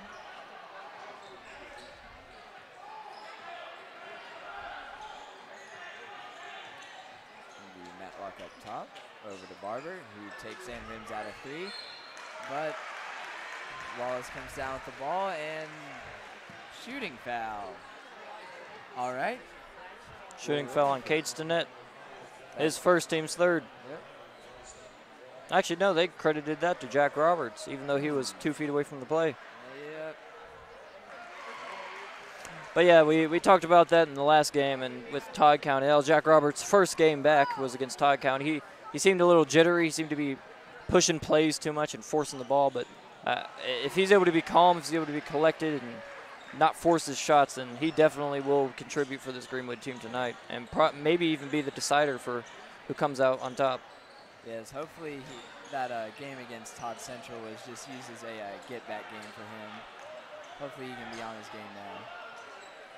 Noah Stansberry, who also had a big game. He seems to always have a big game. Ben Carroll takes it in. Kicks it out to Jack Roberts, over to Parker Williams. Jack Roberts gets the ball. Nice shot fake. Appeared to travel, but wasn't called, and bricks it off back iron. Ben Carroll gets the ball and shoots the layup.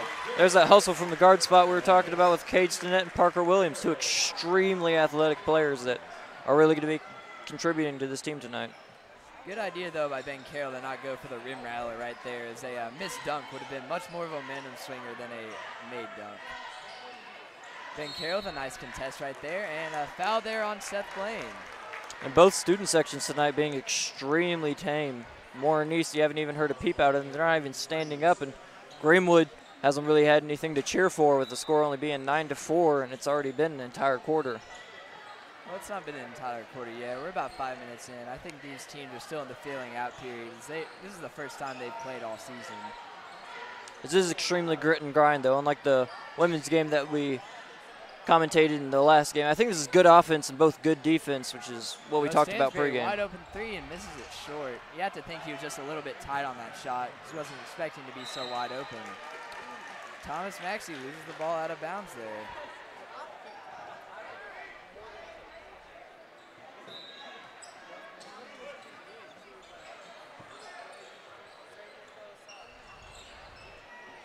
Stansberry takes the ball up court, closely guarded there by Matlock. Over to Williams. Bryson Wallace and Matlock have extremely, extremely high expectations coming into this game, though. They're being looked at to guard the extremely talented and sharpshooting guards of Greenwood. Another travel there on Greenwood. He looked to get going before he dribbled, and that's the second time this has happened in this game for Greenwood early on. Turnovers and fouls are two things that you really, really need to limit into a game if you want to get out ahead. And those are two things that we struggled with already in this first half. We got to get out and ahead of that and be able to show that we're the better team.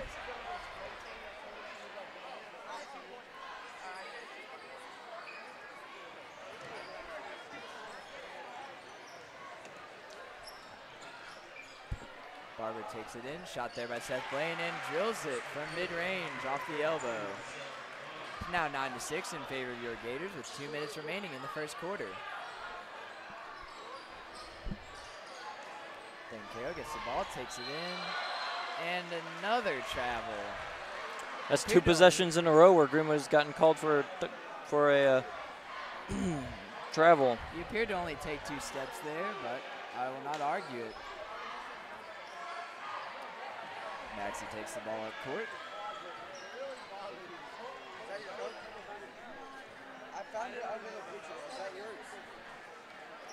Jackson has now apparently found his Coke. That's good for him. Barber takes a step back shot in, drills it. You know, with the kind of build that Barber has, you don't really expect him to be able to make much shots, but he apparently has been able to so far. So he just made that step back shot. Oh, a nice cutting pass there by Noah Stansberry, and Jack misses the layup. Barber takes it up, kicks it over to Wheeler, and that was a hard foul by Noah Stansberry. Yeah. Seemed to have been set up for the charge, but they didn't call it.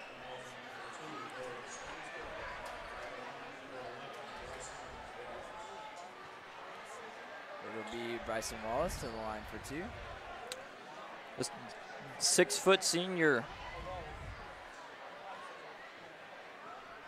makes the first of 2 free throws. It's now a tie game with 1:10 remaining. Josh Potter comes in for Ben Carroll. Bryson Wallace has that elite wingspan that'll definitely be called on to guard the sharpshooting by Greenwood tonight.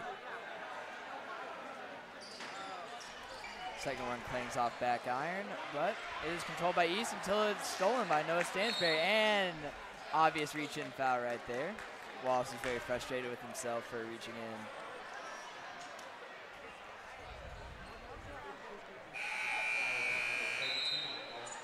Game is tied 9-9 with a minute left in the first quarter. Cade Stinnett with the inbound. Over to Noah Stansberry. East appears to not be applying pressure. Oh, wait, they are. Appear to be a miscommunication. Somewhat odd press being played. They seem to have 4 players packed in the middle. Noah Stansberry takes another shot. Another one off front iron. Noah Stansberry was double teamed on that possession. Oh, a little Euro step right there. Surprised they didn't call that one a travel, as they've been kind of tight about that. Coast to coast there by Jackson Harrell. Yes. Another senior. Warren East is plagued with having the senior sickness, where next season they're going to be losing a majority of their varsity team to graduation. Meanwhile, Greenwood will only be losing 4 players to graduation. One of which being a consistent starter for the past few years, Jack Roberts. Greenwood appears to be content with dribbling out the clock. Ooh, nice cross-up move over to Cade Stinnett, who takes and misses the shot, but he is fouled with 1.8 seconds remaining. He'll be going to the line for 2. Hopefully to be able to tie up this game with 1.8 remaining in the first quarter. That was a good play there by Cade Stinnett. He plays with that reckless abandon that you really like to see in younger players like him. Yes, you really like to see hustle, especially with younger players. And Stinnett misses the first of 2.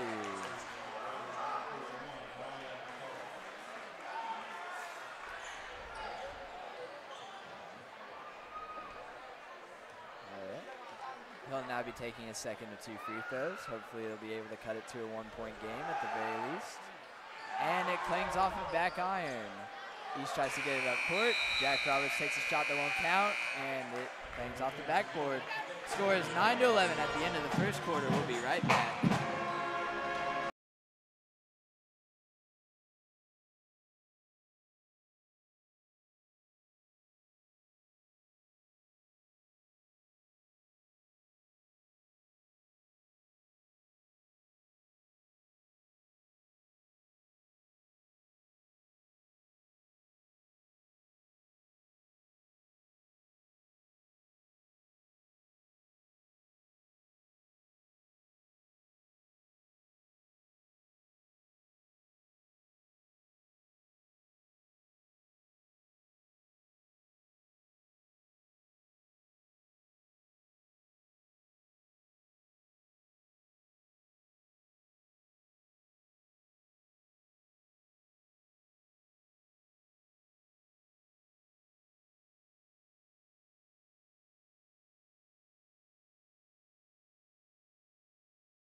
All right, we are now back with the start of the second quarter. Your Gators are currently trailing 9-11. Warren East doesn't have an extremely explosive team that really could cause problems on the inside. While they don't have very good shooting, they're extremely athletic, and they'll definitely be calling on that during this game. Isaac Stansberry with a good save right there. Over to his brother Noah, over to Parker, over to Jack in the corner. He takes it in, kicks it out to Parker Williams. And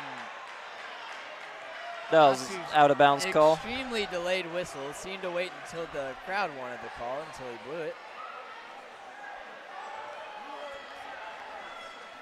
We're supposed to be unbiased, Tucker. This is a Greenwood podcast. Parker Williams has been extremely favoring Thomas Maxey's left hand, or right hand, RV. You'd have to assume it's because the Maxey is not ambidextrous with his dribbling. That was a good steal by Noah Stansberry against Ryan Carter. Jack Roberts gets the ball. Over to Ben Carroll. He tries to get something going. Warren East seems to not know what a pivot means. He did Nice shift rebound that there by pivot foot Carter quite a Williams. bit, though, so I could understand how that could be misconstrued. He still kept the toe down, though. And Another traveling another call. travel there. They've been calling it kind of strict on the traveling call so far. Caleb Matlock checks back in. Carter will inbound it. The refs are calling it like they see it, but they sure are calling it more often than I've seen in previous games. Matlock drills it in on no Stansbury. Back out to Barber. Over to Wheeler. Over to Jackson Hill, who's getting his first minutes of the game. Barber takes it in, takes it a little hezzy. Carter takes it in and scores. It's now 9-13. That assist goes on to Dante Barber. Another senior. Isaac Stansbury takes it in, kicks it out to Jack Roberts. Kicks it over to Noah Stansbury, who shoots the deep three, and it's off back iron. That's going to be one matchup that Greenwood's going to call on a lot is Ben Carroll going against Ryan Carter. While Ryan Carter is an amazing offensive player, being able to shoot it from basically anywhere on the court, it's pretty much a black hole on defense, and Ben Carroll can definitely expose that throughout the game. Yep.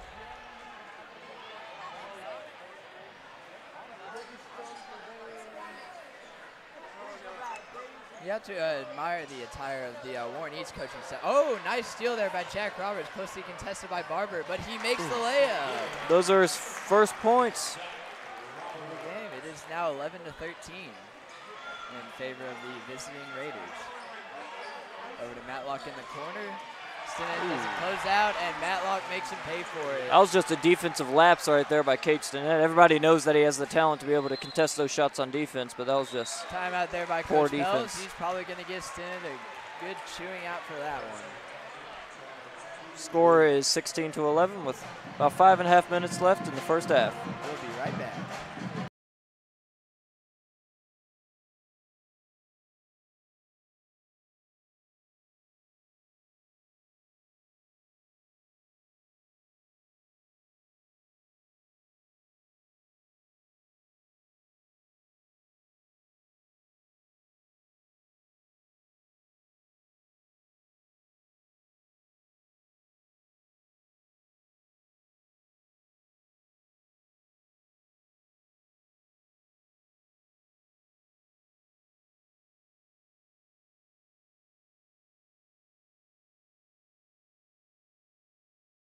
All right, we are now back.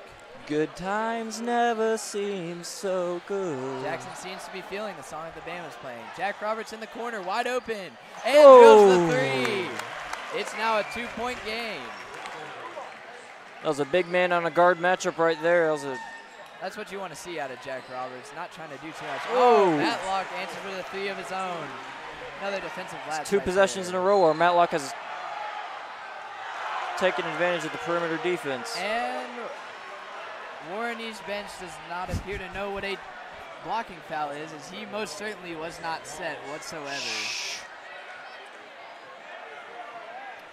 You do have to admire the attire of the Warren East coaching staff. They are all decked out in full suits, while Coach Pels is rocking the button-up tie, black pants, and New Balances. And it's called off of Greenwood. It'll now be Warren East ball. Even if we are a Greenwood broadcast, you can't insult the other team. Because you know Greenwood, we always keep it classy. Yes, sir. Classiest podcast out there, or live stream, whatever you all would like to call it, we'll just roll with. Travel there. On called Sam on Wheeler. Sam Wheeler. That's a defensive matchup we really favor is Jack Roberts on Sam Wheeler. Yes. Jack Roberts is ahead in pretty well every category as far as athleticism and strength goes. And that's what you want to be ahead of in a defensive matchup. Parker Williams dribbles it off the close pressure off of Matlock. Gets him to look over.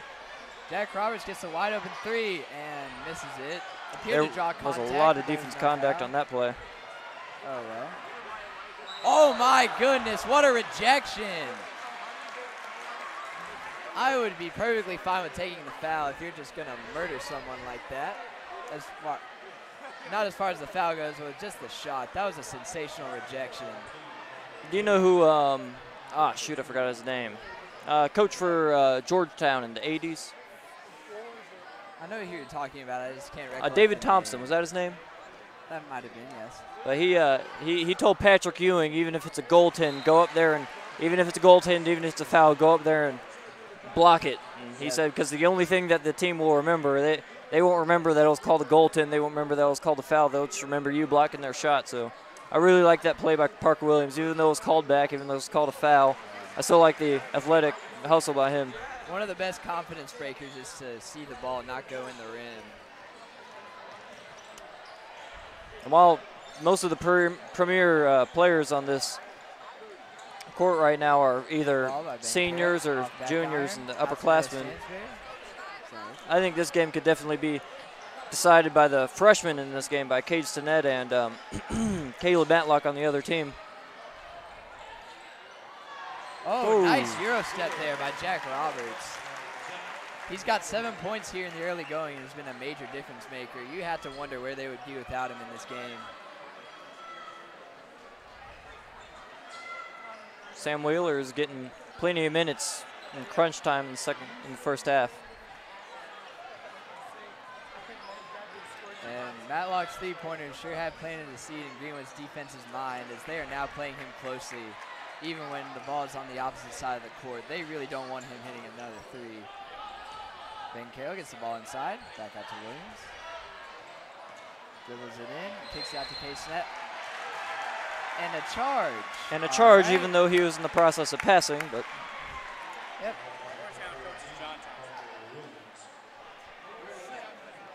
Just got informed that Georgetown's coach in the 80s was John Thompson, not David Thompson. Thank you, David Mr. Thompson was the late great Nuggets player in the 1970s. Had a 56-inch vertical at the NBA Combine. Did you know that? I did not know that. That's quite a bit of ways to jump. Oh, really? Nice defense there by Greenwood. Maxey gets the ball really close to the timeline. Over to Wheeler. And Carter called for the travel as he appeared to jump all the way from Greenwood to Warren East on that. The referees sure are calling the travels extremely close in this game. That might have been a point of emphasis at their last conference that they routinely hold. You have to really think, are they watching the feet more than they're watching the ball? Yes, they probably are. They probably do that all the time, though. Unless your name is James Harden. Yes. Then you can just do whatever. Maybe Noah Stansberry should legally change his name to that. Ben Carroll passes up an open three, dribbles it in, and this is the shot, but controls his own board and draws a foul. Ooh, what a play. He'll get a chance to get the old-fashioned three-pointer and cut the Warren East lead to just one.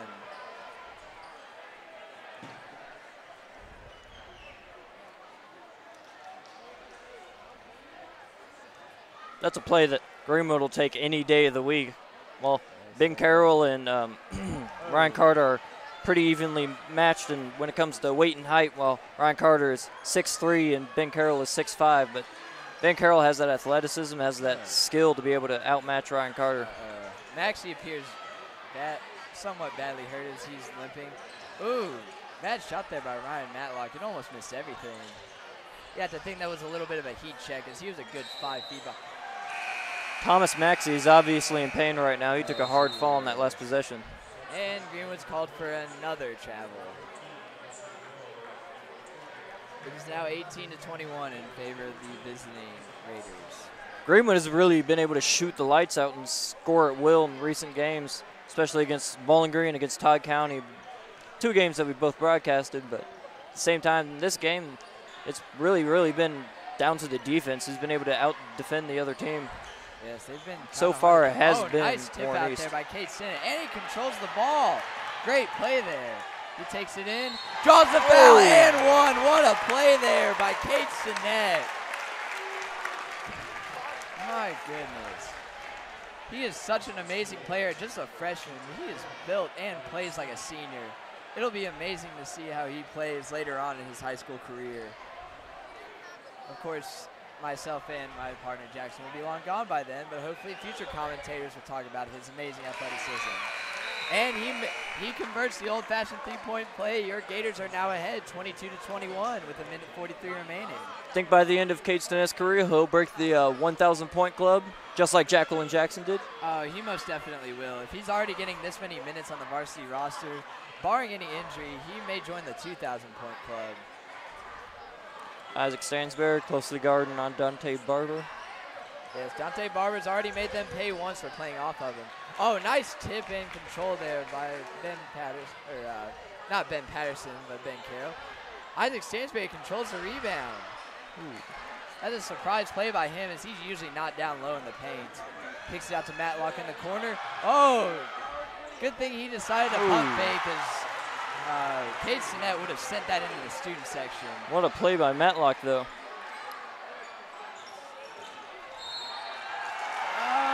And what a terrible call by the ref. My goodness.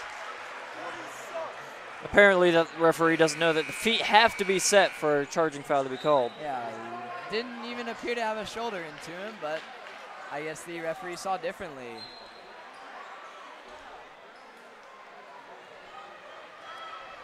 Barber takes it across the timeline.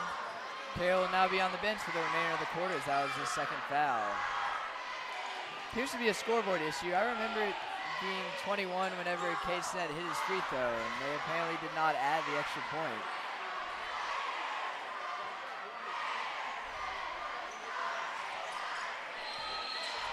Jump ball there by Noah Stansberry. Really nice play there. And a good idea by the officiating crew to for once not call a foul call. And Parker Williams subbed in for Cade Stennett. Oh, my bad. That was Parker Williams for Josh Potter. Really small ball lineup here. They'll probably counteracting Warren East's own small ball lineup, as their tallest player is currently probably under 6 feet. But that size is extremely deceiving, though, considering that Warren East can jump out of the gym whenever they want to. Yes, they can. Parker Williams stumbles but regains his composure. That's especially displayed in Thomas Maxey, where he's not only extremely quick and has an extremely good vertical, but he's also one of the strongest players in this Warren East roster, probably on the court.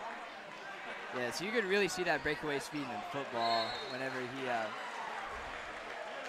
it was insane watching him on that football field. If he got past the first defender, he was gone almost every time.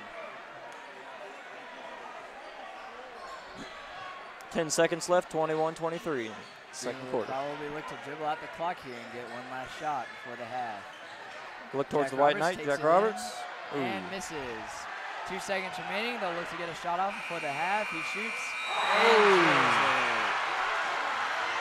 What a shot there by Thomas Maxey. It is 26-21 at the end of the first half. That definitely was a momentum changer. Warren East student section is up on their feet, and Greenwood student section is left in silence. Yeah. All right, and now it is the end of the first half. The score, your Greenwood Gators are behind 21-6. We'll be back for halftime discussion.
All right, we are back.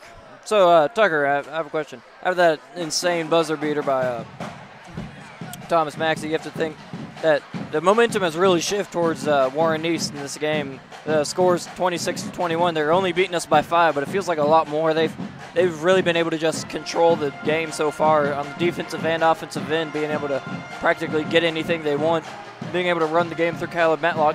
But who really has surprised you or played the best for, in your opinion, in this game? Played the best for either team or just Overall, who played the best? I think it's been Maxey so far. He's been really effective on both ends of the court, and he hit that huge momentum shifter at the end of the half. He's been able to play extremely good defense also, being able to defend our main offensive player, Jack Roberts, and being able to pretty much limit him to only about 7 points so far. What do you think Greenwood needs to change in the second half to get back into, or not necessarily get back into this game, but to start winning? I think we really need to start respecting Warren East's offense a little bit more. We knew that it would be a great defensive team coming into this, but I think we really undervalued how they can stretch the floor while also penetrating to the paint. Also, Caleb Matlock has had an extremely good game, already in the double digits in scoring with 10 points already and 2 shots from outside, perfect 100% from 3, 2 for 2, and I just think that we really need to just respect him more as a player, even though he's only a freshman, and also respect Warren East's offensive game plan. Yes. I think as far as the offensive struggles go for Greenwood, if they could just make a few perimeter shots, make the guards come out a little bit more. They've had them beat on the perimeter drives whenever they do get Warren East players to come out a bit. And I think that'll just open up the offense a whole lot if they just make a few perimeter shots, and that would probably allow them to get back into this game and take the lead. And turnovers, and no, I'm not talking about apples. I really think that Greenwood this game, they've really just been turning over the ball at will, and it hasn't really been necessarily great defense by Warren East. It's just been that Greenwood has had multiple travels, already 5 traveling turnovers in the first half, and they really have to limit that to be able to get back into this game. Even though the defense is only down by 5, Greenwood should be up right now. They've just turned over the ball way too many times with just dumb mistakes, honestly. Yes. That was probably a point of emphasis at halftime for Coach Pell, is just probably getting them to start dribbling before they start moving, as the refs are going to call it every time, it feels like. But Peyton Loggins being a DNP tonight, you've already been able to notice how his impact on the court has really been missed, because having that other big man who can stretch the floor while also being able to rebound has really just been missing in this Greenwood game plan so far. While we have filled up that spot with playing a small ball lineup with either Isaac Sansbury or Parker Williams at power forward, it's really been missed with Peyton Loggins' contributions. Payday Peyton. And I think that'll be all for us in our halftime, I guess you would say show, but I'd say discussion. We aren't really showing anything. halftime discussion then. But I think that it's going to be an exciting game, and I think this one will go down to the wire. Hopefully with us coming out on top this time. Absolutely. Bringing our broadcasting record to 4-1 on the year. Absolutely. All right. We'll be back with coverage of the second half momentarily. We'll see you then.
All right, we are now back with coverage of the second half. Your Gators are currently trailing here at the Swamp, 21-26.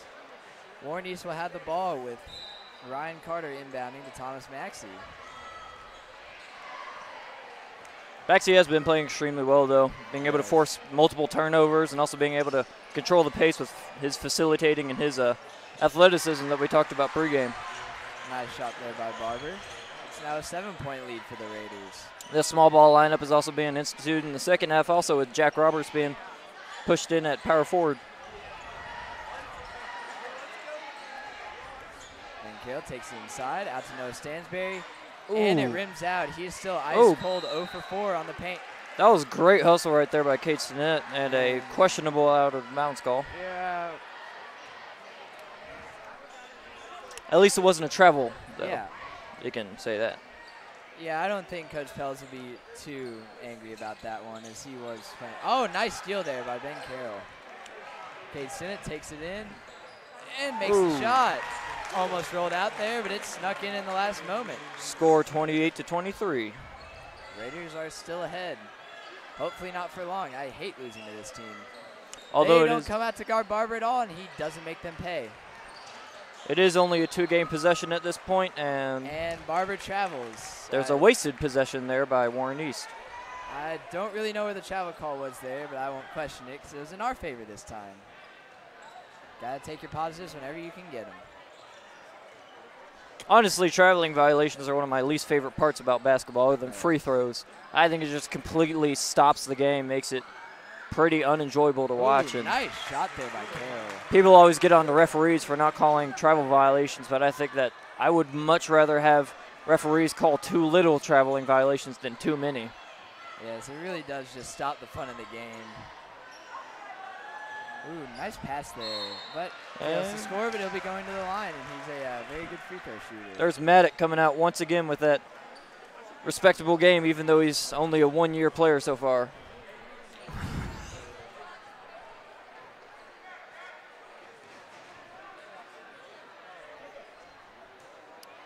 And he makes first free throw 2. It's now a 4-point game. Isaac Stansberry coming in for Jack Roberts.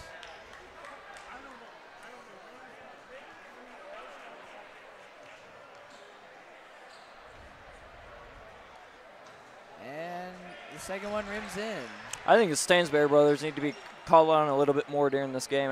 They haven't been hitting shots very much. I know they've only attempted 4 threes so far in this game, but they really need to push the what was that? Oh. They really just need to push the ball more down the court. Nice pressure there by Warren East. It'll still be a Greenwood inbound, though. Oh, tried to save it there, but to no avail. There's Kate Stinnett once again going coast to coast. It is now a 3-point game. It's a very good driving by Kate Stinnett right there. He's been a real difference maker. I don't think he has any doubters now. Barber moves extremely well for a player his size. Yeah, so you really think with his stature he wouldn't be very good at shooting and only be called upon for boards, but he is a pretty quality shooter for his stature. Oh, what a rejection there by Ben Carroll. Big Ben with the big block. We're still testing out the nicknames. Feel free to make suggestions in the comments because we're really scraping the bottom of the barrel here. Barber wide open for 3 and drills it. That's going to be what Warren East really wants going into the second half is for the ability of him to make shots. If he's making them, they're going to really be able to spread out the Greenwood defense. Ben Carroll beats the press. Gibson gets the ball over to Williams. This is the first half-court possession Greenwood has seemingly had all. And that was a bad turnover right there by Noah Stansberry. Threw it straight to Ryan Carter on that possession. You can't waste possessions like that when it's a close game like this. Warren East looking to play 4 out right here to try to spread out this defense a little more. Greenwood applying a little bit more pressure than they were in the first half. Wheeler takes it in and makes the shot. What a score there by Wallace. Timeout here by Coach Pels. They just Greenwood go- home crowd has been completely silenced this entire game. Well, there hasn't been very much to cheer for. They are currently down 8. It is 27-35 with about 4:34 left in the third quarter.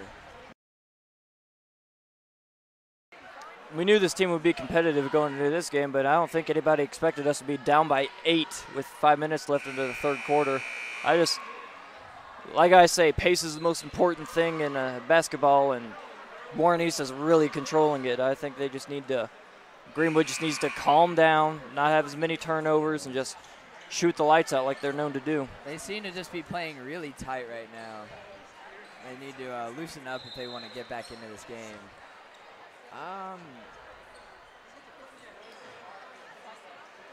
What is going on here?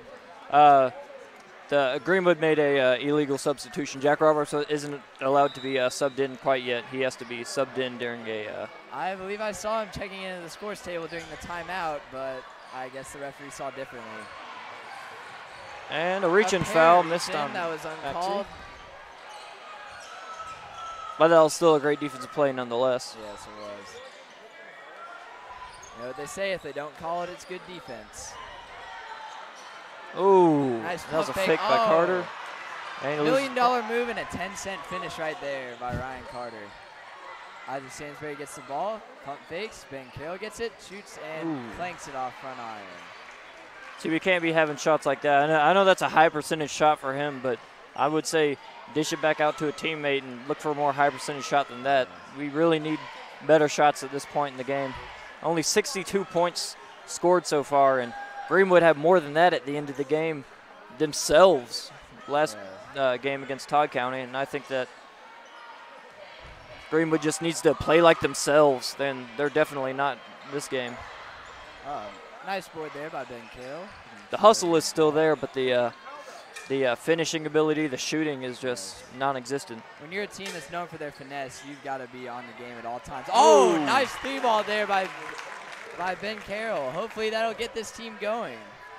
That's the first three-pointer of the half, I believe. Greenwood is now down 30-35 with 3:28 remaining in this third quarter. Ryan Carter gets the ball over to Barber. East seems content to be slowing down this pace.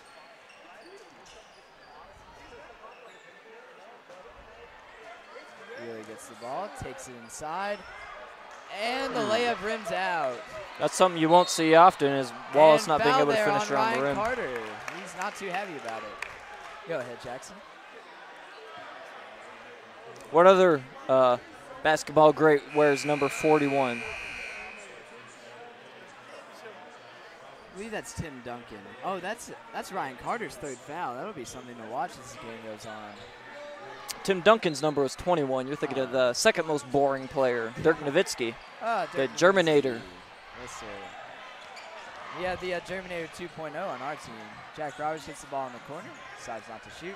Carroll takes it in, and they call him for another foul. Bit lucky right there, as Ben Carroll did appear to travel. It's not a travel if you get fouled. Fair point, fair point. Or like we said earlier, be like James Harden and do both. Foul called there on Seth Blaine. That's already his third. And Hey, that's do quite a few you know for what the his Hawks favorite team. song is? Whose? Ben Carroll, Who? What is his favorite song? Jingle Bells, because it's a carol. Oh, very nice festive joke there, Jackson. That was greatly appreciated. Well, it no longer is Christmas, so it doesn't apply. But Ben Carroll makes 2 of 2 free throws, though, and it's now a 3-point game with 2:52 remaining. the Greenwood crowd really does seem gassed right now. I don't know if it's because the girls' game was tightly contested also or because of the homecoming ceremony, but they just really don't seem to be into this game. Well, Warren you East crowd doesn't either, so. Nice defense there by Ben Carroll to keep Maxey away from the rim. Greenwood will take it back up court. Ben Carroll looks to take it in. Oh, nice little way to draw the foul. Isn't able to finish, but he'll be going to the line for 2. That foul is on Seth Blaine. That's his 4th now. His team's 3rd of the half. Greenwood has been controlling the foul calls so far in this game, or in this half at least. That shot claims off front iron. And Blaine's getting subbed out right now for Barber. That might be a sign that Ben Carroll needs a little bit of rest. Usually when you miss those free throws off front iron, it means you are really gassed. He has to be gassed, though. I mean, he's been the main source of offense right now for the Greenwood Gators. This is 2 of 2 free throws. That's not what you want to do right there when you're down 3.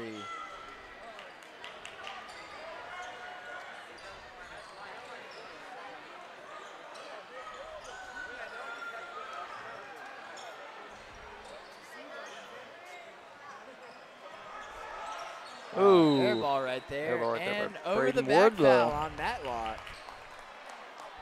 Kind of unnecessary there. Right there, you just want to let the defense get the rebound. You're ahead. You don't really want to get into foul trouble. Greenwood's student section usually torches players for having air balls like that, but no, not a single peep from them this entire game. They're really out of it in this game. We need a few three-pointers really quick to get them back. But knowing in. Greenwood, they're probably talking about the homecoming party more than the homecoming game. Yep. Oh, nice move there to regain control and get the shot by Ben Carroll. Wardlow's lucky they didn't call a blocking foul, considering that was in the restricted area. Yeah. There's actually not a restricted area in high school ball. That probably should have been a charge, but we're going to roll with it because it was in our favor. That looked like more like his forearm than a shoulder, though. Yeah. Are restricted areas only in college and professional? Yeah. They're not in high school ball. Why are they not in high school ball? I mean, it was a rule that was enforced in the NBA, and it just eventually made it to the college ranks. I guess like the shot clock, high school just decided not to do it. That makes sense. Going into this, not a TV timeout, but I think it was a timeout for Warren East. Your Gators are currently only behind 34 to 35, with 1:39 remaining in the third quarter. One thing you can't say, though, is that this game has been boring. It's a one-point game right now, 34 to 35, with a minute and a half left in the third quarter. I mean, it's low scoring, and it's a very grit and grind game, but I think Greenwood, if they've been displaying hustle the entire game, especially with Parker Williams and Kate Stinnett, and I really think that they should be able to exemplify that in the final minutes of the game and be able to pull away with this one. Yep. They have had the shots started falling now, and hopefully that keeps going, because if the shots are falling, Greenwood's offense is almost unstoppable. Ben Carroll can't do everything, though, and right now he's doing pretty much everything he wants. You have to hope that the guard play improves, though. Noah Stansberry and Jack Roberts need to get hot from the three-point line. They have been picking it up on defense, though, not letting the opposing bigs get whatever they want or the opposing guards get whatever they want. Yes, Ben Carroll has been playing amazing ball on both sides of the court, but you really have to think that Parker Williams and Kate Stinnett really have to just pick up their game. Yes. I don't think that this air ball there by number 10, who is Braden Warlow. And Greenwood student section still is not letting them hear it yet.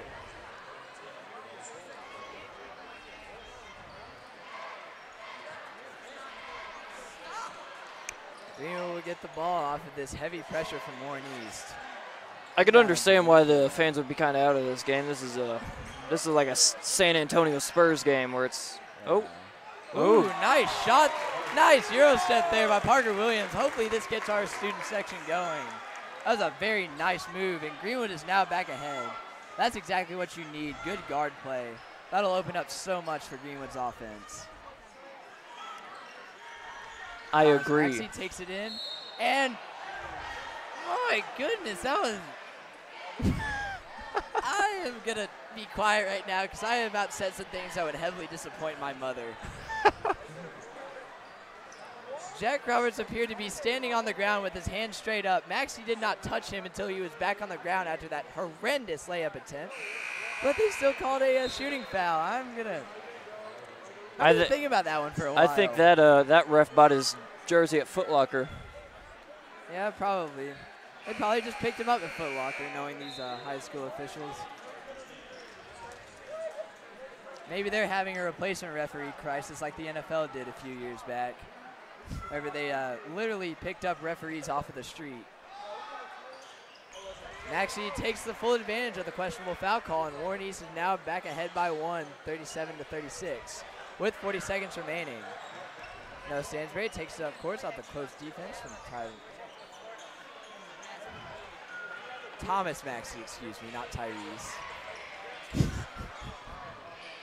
Sorry, I believe I have him confused with one of the creative players on my NCAA Dynasty games and from football.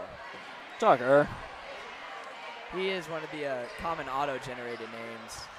Currently the star running back on my 10 seconds NCAA left on the Dynasty clock. team. Ooh. Parker Williams with the ball. Noah Stansberry takes the shot, and it rims out. Case to the Casey net. comes up with a shot and drills it with a second remaining. Greenwood is now ahead 38-37 at the end of the third quarter. What a shot there by Cade Stinnett. That's got to be such a killer for Warren East. He has really been supplying most of the elite play for Greenwood so far in this game. Ben Carroll's been playing hero ball, but you have to say Cade Stinnett's been playing sidekick ball. Very good analogy there. And the rest seem to be playing helpless civilian ball as they have been mostly useless. I have a question. What's worse, high school soccer refs or high school basketball refs? I would have to go with soccer because half the time you just see people that obviously do not watch soccer and are just in this to get the minimum wage job because they really need the money. Actually, it was a trick question. They're both the worst in the entire planet, so. Yes, that is a fair point. Though the basketball officials are slightly better, I do enjoy whenever we get a KHSW referee in rec league because they are far better than the ones we have. At least middle school refs know that they're bad and they admit it, and they don't try to act like they're officiating the NBA Western Conference Finals. Yes. The score right now is 38-37 entering the fourth quarter. All right.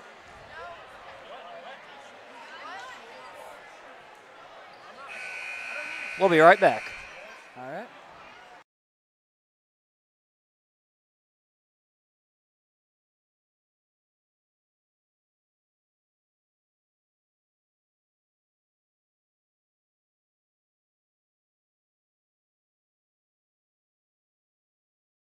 All right, we are now back with the start of the fourth quarter. Noah Stansberry has the ball and takes it across the timeline.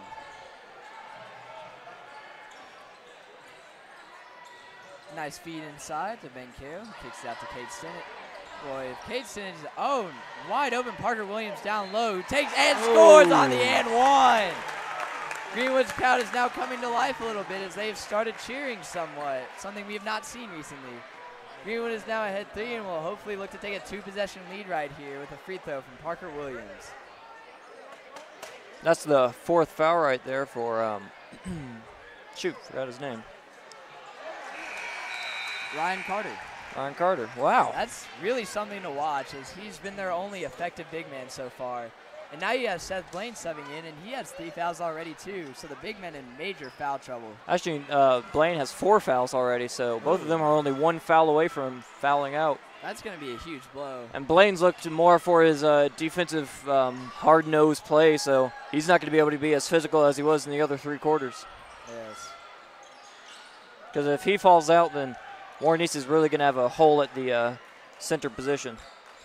Yes, they might have to just pick up somebody out of the crowd to play the big man position because everyone else is, I believe, under 5'10" on this roster.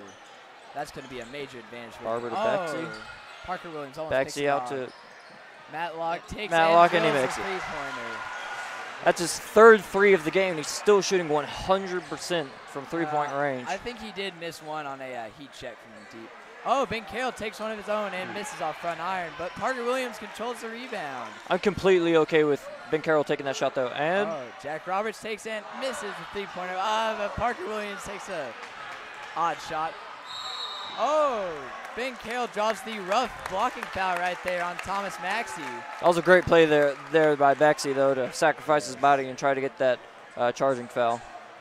I understand it's the Greenwood broadcast, but you really have to respect how he's been playing this game. That's only his first foul as well.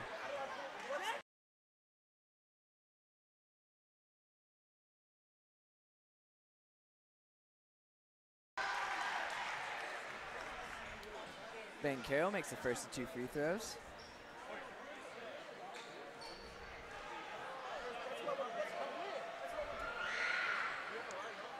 And the second one rims out, but Greenwood is currently ahead, 42-40.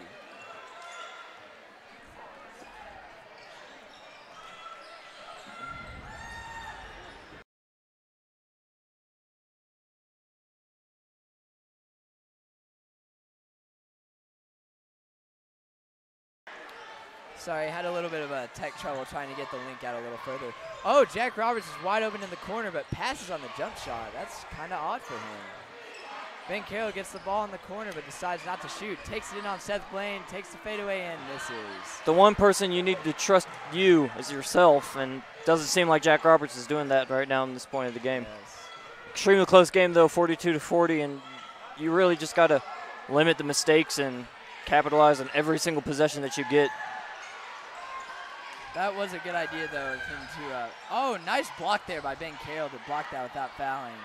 And they control the rebound after all that. Greenwood will look to push the tempo here. Kicks it over to Cade Sinnott, who goes up and makes a nice move to the basket. What a play. It's now 44-40 in favor of your Greenwood Gators. Over to Matlock, over to Maxey. I tell you, Matlock and Maxey, the M&M duo, have been doing very good things for this Warren East backcourt. Oh, nice layup right there by, forgot his name, but Dante Barber. He's making his presence felt yet again on the court. Ben Carroll takes it in, fakes the kick out, shoots, and it claims off the rim. But what a Cade rebound Sinnott by Cade comes up Sinnott. with the ball. And Dante Barber splits the double team. And this is the layup, and Seth Blaine misses the tap in.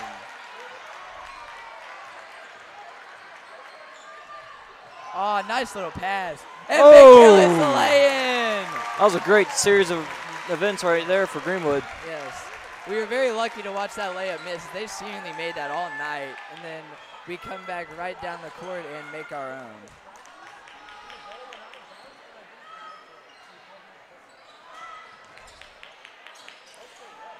I'm really proud of Greenwood so far, though, as Greenwood has really, really cleaned up their act, being able to limit those traveling turnovers that we faced in the beginning of the game. Oh! What a horrible call. That's a horrible call. I don't like that call at all. Yep. If I were in the student section right now, I'd start a Nashville Predators ref you suck chant, as that was very bad. But at least we aren't getting any BS chants, because, you know, our Greenwood student section is the classiest out there. Maxey double dribbles. Yep. Not very happy about that call, but that was a textbook double dribble. Warren East coach isn't happy about it either, and he should probably be teed up, as he's been yelling at them quite a bit. Parker Williams just blows by Wallace right there and takes it all the way in and scores! That, I believe, wasn't called on the floor. If it is, that's just putrid officiating. Timeout, Warren East. Your Gators are ahead by, at the moment, 4, as they will decide as to whether that foul is called on the floor or not. It'll be free throws either way, though, as Greenwood is in the bonus. With 4:07 remaining. Oh, they did count the shot. It is 48-42 now in favor of your Gators with 4:07 remaining. We will be right back with the conclusion of this exciting game.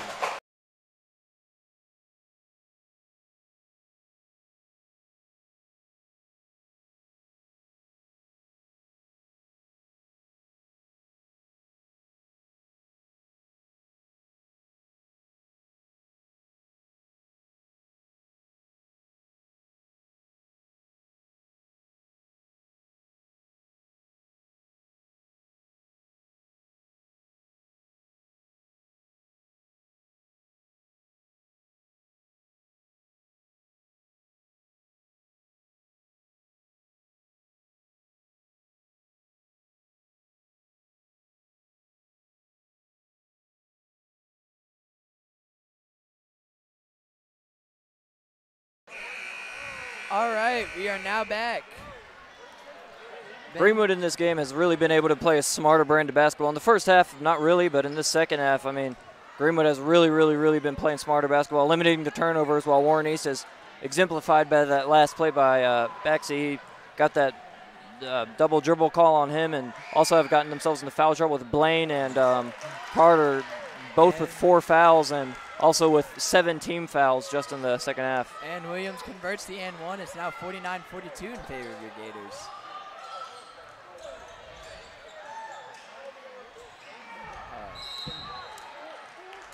somewhat poor shot there by Barber, but he has made quite a few.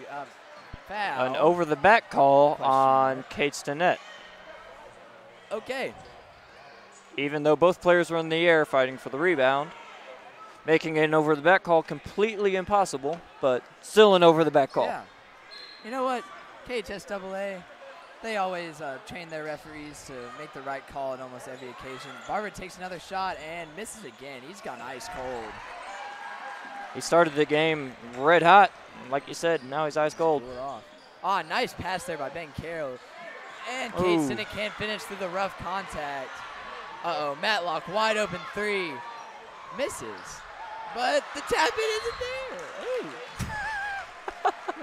Ooh. Wait, what just happened? The Hang tap on. in isn't there.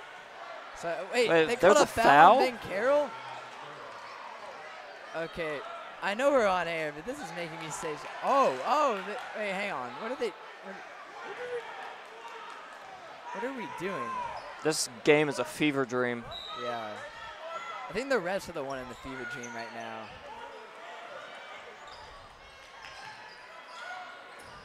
Like, you can call this just a humdrum, they're biased against our team, but really I just think it's general incompetence. They've made some very questionable calls for us too. That's Barber dribbling in, and Maxey, and he Makes the scores. layup, takes full advantage of the questionable calling. It's now just a 5-point game. Ben Carroll takes it in. And a that's charging going the call other on Ben way. Carroll. That's just poor. I would rather fundamental take defense. that He call was set though, up. considering he had both feet set, but I didn't see his shoulder getting planted into his chest. That's now so. the 4th foul on Ben Carroll. Do you sub out Ben Carroll in the situation, or do you leave him in? 3 minutes With left. 3:05 remaining, I'd sub him out for about a minute, see how it goes, and then if Warren East makes a few plays, I'd put him back in. Try to I play the really rest think of the that they're going to game. start attacking Ben Carroll in the paint right now, though. That's Yes. something if he to picks up his really fifth worry right about. here, that'd be very dangerous. He's just got to give up the basket And- at this point. And the shot rims out. Oh, and Maxey what a with the score by athletic Maxey. tip in. It really helps to Alex Stansberry thinks about a shot. And then really helps her something gets confidence when you shoot that shot to know that a player like Maxey is going to be able to jump up there, put it back in, or get the rebound for you. Yes, he's one of the many players on this court that can just jump out of the gym.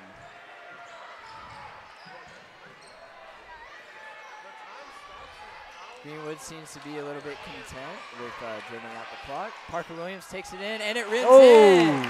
Good shot there by Parker Williams. It's now 51-46 in favor of your Gators. See, that's what you call a runner. Yes, that was a runner.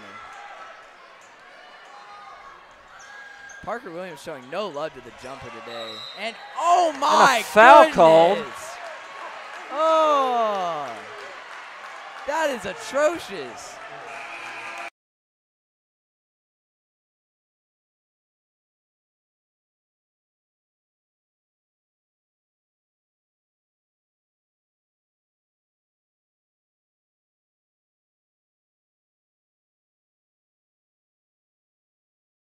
All right, we're back. I just had to exchange a few pleasantries about that foul call right there. That's going to hurt a lot for Greenwood's offense. What a terrible call. Yes.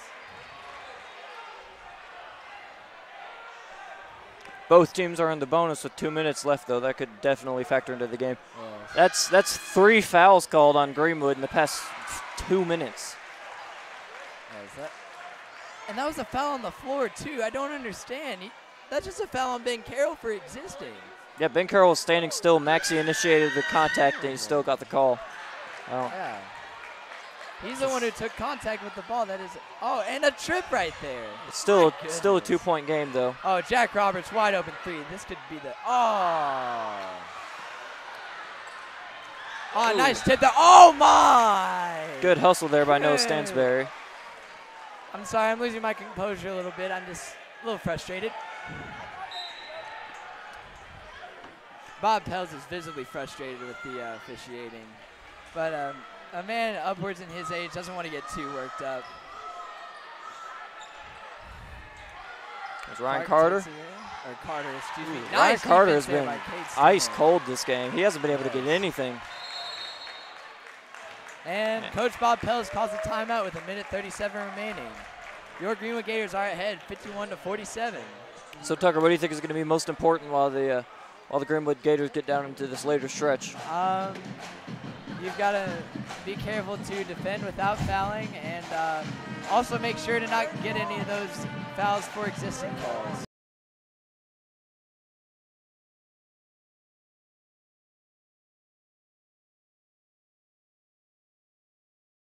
Hello?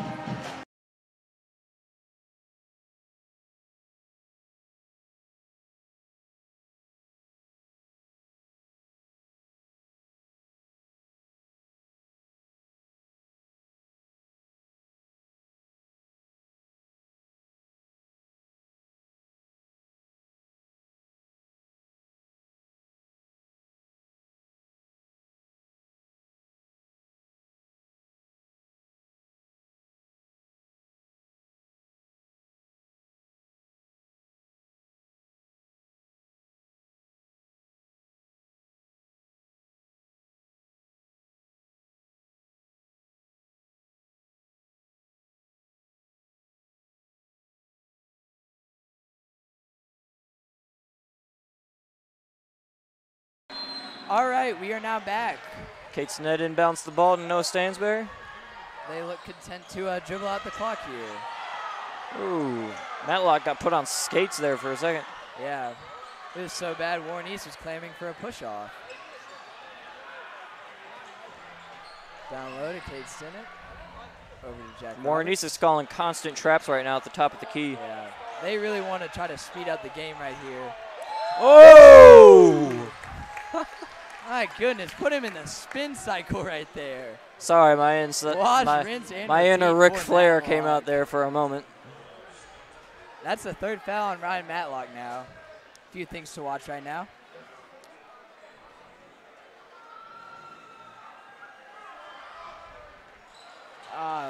First shot of the one and run rims out. That's got to hurt. Oh, Barber loses it out of bounds. Oh. It'll be Greenwood ball. Tough play right there for Warren East. They would have looked to try to cut it to one right there.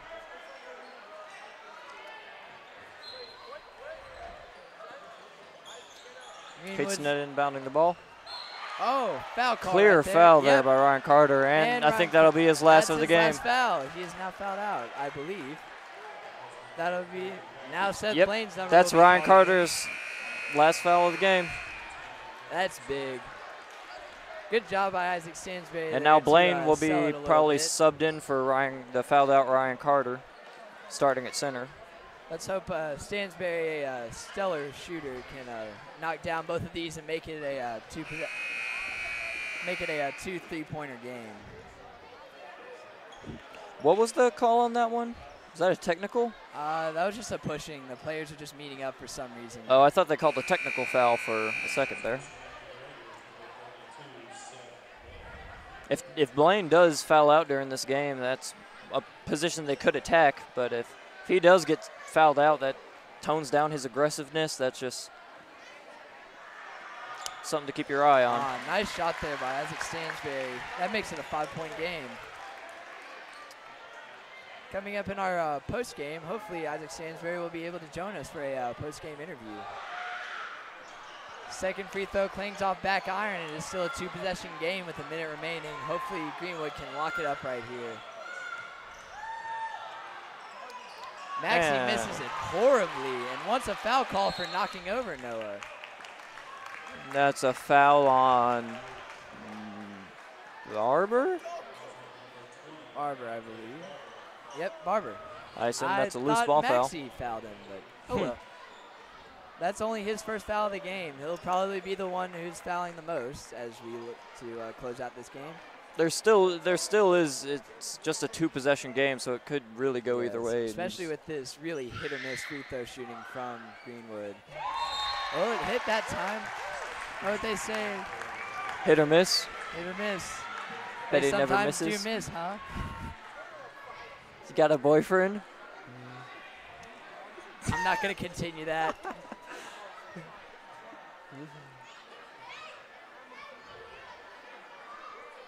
And Cade Stinnett makes both free throws.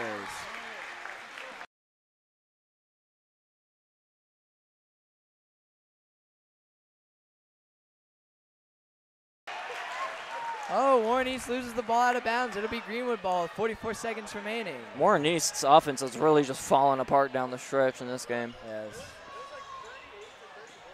The explosive game they were playing has just kind of dwindled. And I think that's probably the last play of the game. If Parker Williams makes either of these free throws, it makes it a 4-possession game. So as I said in the previous game, the fat lady isn't singing yet, but she very much is warming up. I think she's practicing at this point. This one's getting further and further out of reach for the Warren East Raiders right now. She apparently hit a setback in her vocals, though, as Parker Williams just missed the front end of his 2 shots. And he misses both. That might be a fatigue factor as he missed both of those off the front iron. So it's still only a 3-possession game right now. Barber takes a deep 3. Oh! Oh, my goodness, and drills it. Now it's a 4-possession game. Hang on, I'm going to run a quick audio test here. Ah! Okay, it's working. All right, we'll be right back for the conclusion of this exciting game. Score right now is 54-40 in favor of your home team, the Greenwood Gators. We'll be right back for the exciting conclusion here at the Swamp.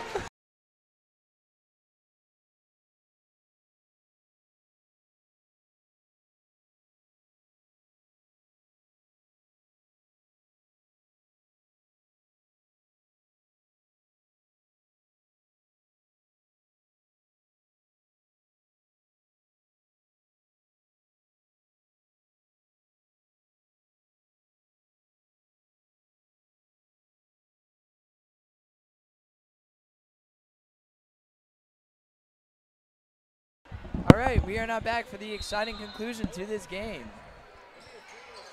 Greenwood with the inbound, and they trap it, and they call the reach-in foul. And Greenwood's in the bonus, so they'll shoot free throws. All right. So, I have a question for you, Tucker. Right. Who's your front runner for the Chick-fil-A player of the game so far for Greenwood? I think even though he has... Actually, no, I think I'll go with Cade Stinnett for this game. His athleticism was just the motor and glue for this team for most of the game. As whenever Greenwood looked to have a big play, it came down to him getting an aggressive rebound or an aggressive shot at the rack. And he delivered almost every time. Even when Ben Carroll's jump shot seemed to falter, he was always going on full cylinders. That's Braden Wardlow subbed out for somebody who's not on the roster. So, yeah, these KHS AA. Oh, no, Stansberry hits both free throws. It's now a 6-point game. Let's look to have put the game out of reach unless Barber can get a few more 3-pointers. And he misses. Barber gets it back, though, and makes the shot. It's a 4-point game. Clock still running, 20 seconds remaining. Inbounds it to Isaac Stansberry, who gets trapped in the corner, and foul call there on Barber. I didn't see a foul on that one. I think the ref prematurely called that one. Well, Warren East is looking to stop the clock here, though. Hopefully here the Masked Marauder can put this game on ice.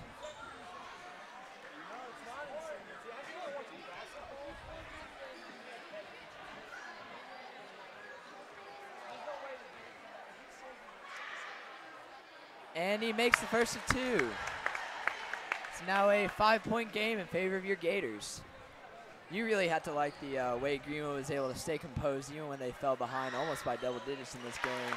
And now they're going to go on to win this game in homecoming. Their 2nd straight homecoming win against Warren East. Tyrese Maxey takes it all the way to the rack, but they'll be happy to let him do that. But it's still a 4-point game, and Warren East coach calls timeout as he thinks they can still get something out of this. I have to say that I do not agree. Score is 58-54 with 10 seconds left in the game. We'll be right back with the conclusion.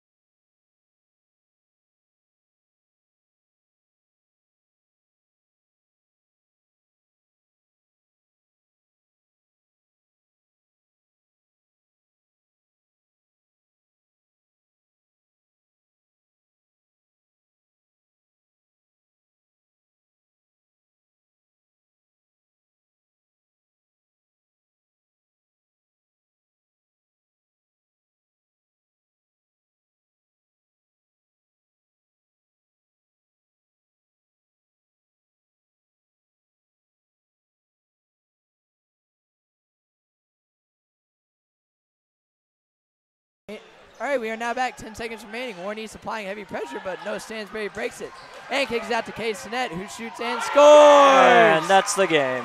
That's the game right there. The fat lady is singing, and your Greenwood Gators win 62-54 on this homecoming night. And we now zoom in on Dale Wicks. We love you, Mr. Wicks.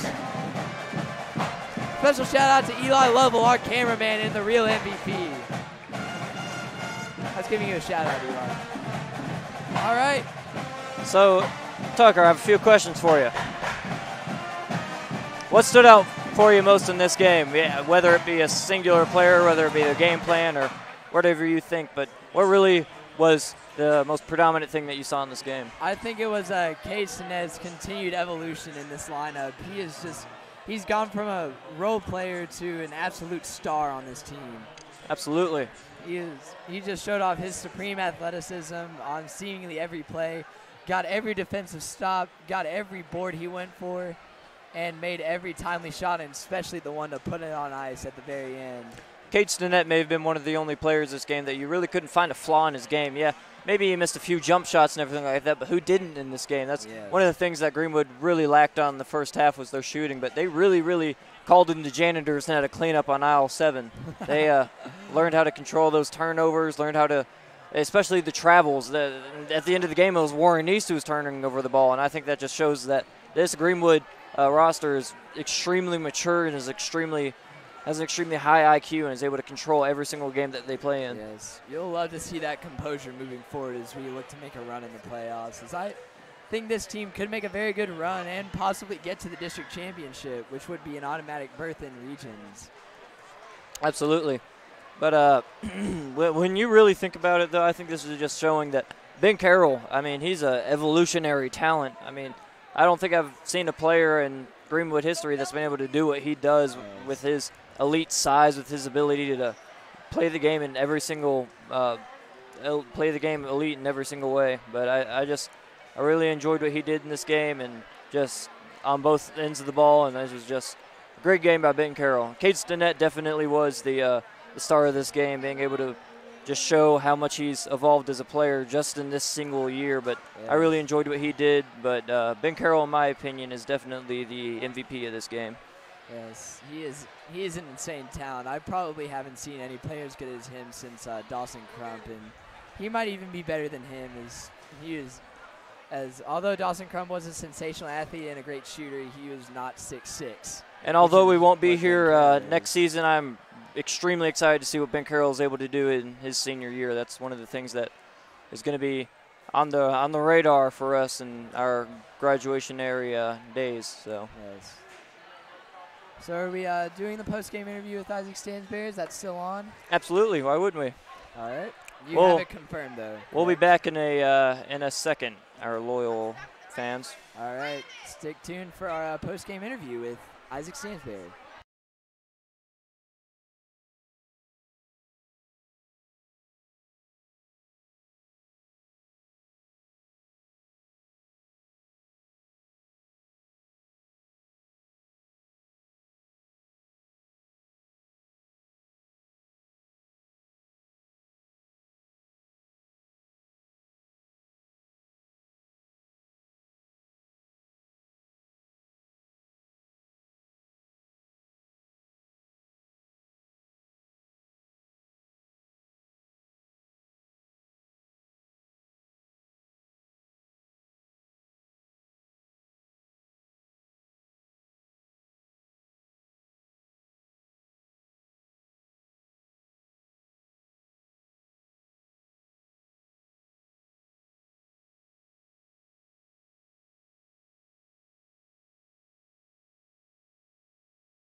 bruh. All right, we are now back currently stalling because Isaac Stansberry is late getting out of the locker room. So, Eli, you're a cameraman. What did you see in this game? I thought this was a very competitive game, very well thought. You know, a little slow start, but once we started working out the kinks, we really took off there in the second half. Yes, I agree with that. My voice is dying. So who's your player of the game, Tucker? My player of the game was Cade Stinnett. He was just on another level this entire game. And I know he was brought onto this varsity squad at the beginning of the year to be a motor player, and he was just that and more. Typically, your motor players aren't that refined in scoring, but he most definitely is. As he dropped at least 15 points and hit so many timely shots. And don't forget his boards. He got up there, and he played a physical game. That kid can jump out of the gym. I can't wait for him to start getting those rim laddering dunks later on in his high school career. Of course, I probably won't be there to witness it, as I'll be off to UK. So are you going to be walking on for Cal squad? Oh, most definitely. I'll be taking Brad Calipari's spot. Speaking of coach's sons, we got Rick Stansberry over here. Or Isaac Stansberry, shoot. All right. Great start, Tucker. Isaac, it was a good game out there. What do you think? What kind of adjustments did y'all make in the second half to win this game? Well, coming out the locker room in the second half, we decided to take the ball to the rim more. We had to go get fouled, and the threes weren't falling, so we had to change what we were doing. Yeah, that appeared to be what y'all were doing, and it worked very well. And y'all seemed to get those travels under control, as those were kind of out of control in the first half, but you did fix that. How were you able to do that? Well, we got good advice. Everybody played hard. We executed the game plan. We came out, hit our shots, and on to the next game. All right. Anything else you'd like to add? I'd like to say Cade Stinnett played a great game today. He's just a freshman. Had lots of points, took it hard to the rim. Once we get Jack back going to his full capabilities, hitting shots, we're going to be a really good team. Yeah, I can't wait to see y'all firing on full cylinders. And one thing I would like to add, I did make Cade Stinnett our Chick-fil-A player of the game. Oh, so that's good. That's good. I guess we had the same observations there. All right. All right. All right, thank you for having me, Tucker. All right, I think that's going to do it here from the Swamp. Big thanks to everyone who helped out with this podcast, Mr. Dillingham, Jackson Sutherland, Eli Lovell, our cameraman, and Isaac Stansberry, our player interviewer. And speaking for everyone at Greenwood TV Sports, this is Tucker Clack. I would like to say thank you for tuning in.